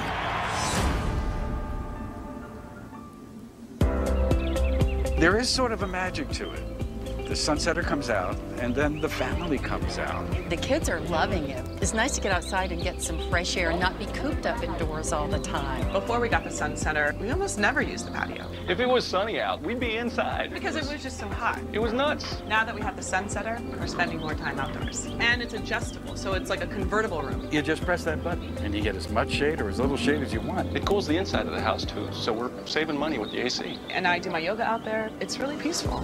We checked on the quality of the fabrics, the motor, the warranty. The installation was easy. It was like the awning is coming today, and then the awning was up that afternoon. We're saving money, we're getting outdoors. It really has changed our lives. Call Sunsetter now for your free idea kit, including local dealer info. Call now and we'll also send this $200 savings certificate so you can get a Sunsetter for as little as $5.99, but only for a limited time. Call 1-800-213-4204. 1-800-213-4204. The Radical Story of Patty Hearst. New episode Sundays at 9 on CNN. President Trump keeps punching back on the notion he's not tough on Russia. Much tougher than President Obama. He tweeted about this today, saying, quote, "I've been much tougher on Russia than Obama. Just look at the facts. Total fake news." This, of course, was parroted by Sarah Sanders today as well at the briefing. The truth is not so much. Here's a good look at the actions taken by both presidents over the recent years. The scales, such as they are, come down on the side of the former president, obsessed, if you will, by comparisons. Presidential historian Doug Brinkley joins me now. Is it clear to you why President Trump focuses so much on, I mean, whether it's Obama or even Hillary Clinton? Well, Trump thinks that he scores political points with it. I mean, he really began his political career saying Barack Obama wasn't born in the United States, the original sin, the whole birther story. And he got a lot of fuel from that. He was able to differentiate himself in the Republican presidential bid by tacking kind of hard right and anti-Obama. And he feels he just scores points with his base.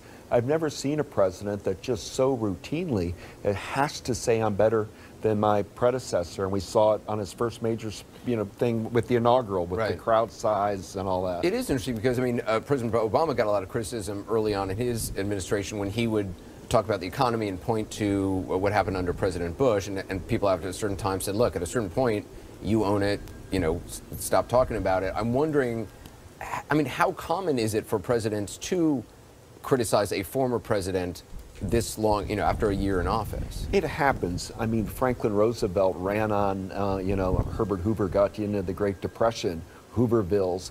FDR even took the name off of it was called the Hoover Dam, and he stripped Hoover's name off it and called it the Boulder Dam for a while. You had, Ronald Reagan went in the White House and stripped off the solar panels that Jimmy Carter put in. But after about a year, it doesn't play anymore. And Donald Trump is staying on this theme too long. It seems like what Trumpism is anti-Obamaism. Any executive order, anything Barack Obama did, he's trying to unravel.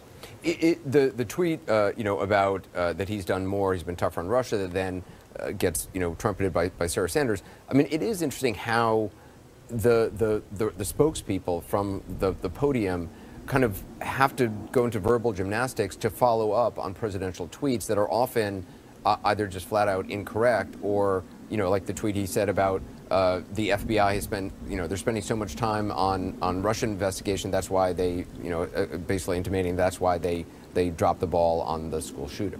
Well, exactly. The Obama administration was tough on Russia. Vladimir Putin despised Hillary Clinton as Secretary of State because she was pushing the economic embargoes. Putin's had a honeymoon with Donald Trump. But I think what really happens is any time Trump's backed into a corner, he has two boogeymen to strike at: the fake news, the mainstream media, and Barack Obama. How much of this is racial? It's hard to divide the quota, but it's the idea of taking the first African-American president and constantly saying, you failed, you didn't do anything. Unfortunately, yesterday was President's Day. New polls come out and show Barack Obama is up by 10 points, where Donald Trump's laying in the bottom of the heap with James Buchanan. Douglas Brinkley, thanks very much. Appreciate it. Coming up, the president tweets about background checks for guns and also makes a statement on bump stocks. We'll have the latest from the White House on that.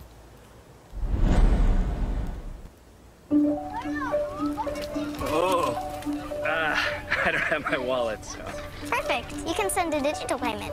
I don't have one of those payment apps. Perfect. You have a US-based bank account, right? I have Wells Fargo. Perfect. Then you should have Zelle. Perfect. Perfect! The #1 mobile banking app just got better. Does your coach use Zelle too? Of course! Another way we're building better every day. I am totally blind, and Non-24 can throw my days and nights out of sync, keeping me from the things I love to do. Talk to your doctor and call 844-214-2424. We at the Coca-Cola Company believe the health of our water sources is essential to the health of our communities, which is why we're helping to replenish the mighty Rio Grande, as well as over 30 watersheds across the country. We're also leading water projects in more than 100 communities. And for every drop we use, we're working to give one back, because our products rely on the same thing as we all do: clean water. And we care about it like our business depends on it. You wouldn't believe what's in this keister. A farmer's market, a fire truck, even a marching band. And if I can get comfortable talking about this keister, then you can get comfortable using Preparation H for any sort of discomfort in yours. Preparation H, get comfortable with it. We took legendary and made it liberating. We took safe and made it daring. We took intelligent and made it utterly irresistible. We took the most advanced E-Class ever and made the most exciting E-Class ever. The 2018 E-Class Coupe and Sedan. Lease the E300 sedan for $569 a month at your local Mercedes-Benz dealer. Mercedes-Benz, the best or nothing. With Western Union, you can tap here and send cash there to give a gift back home. Right now, send from the app for fast cash pickup. Download the Western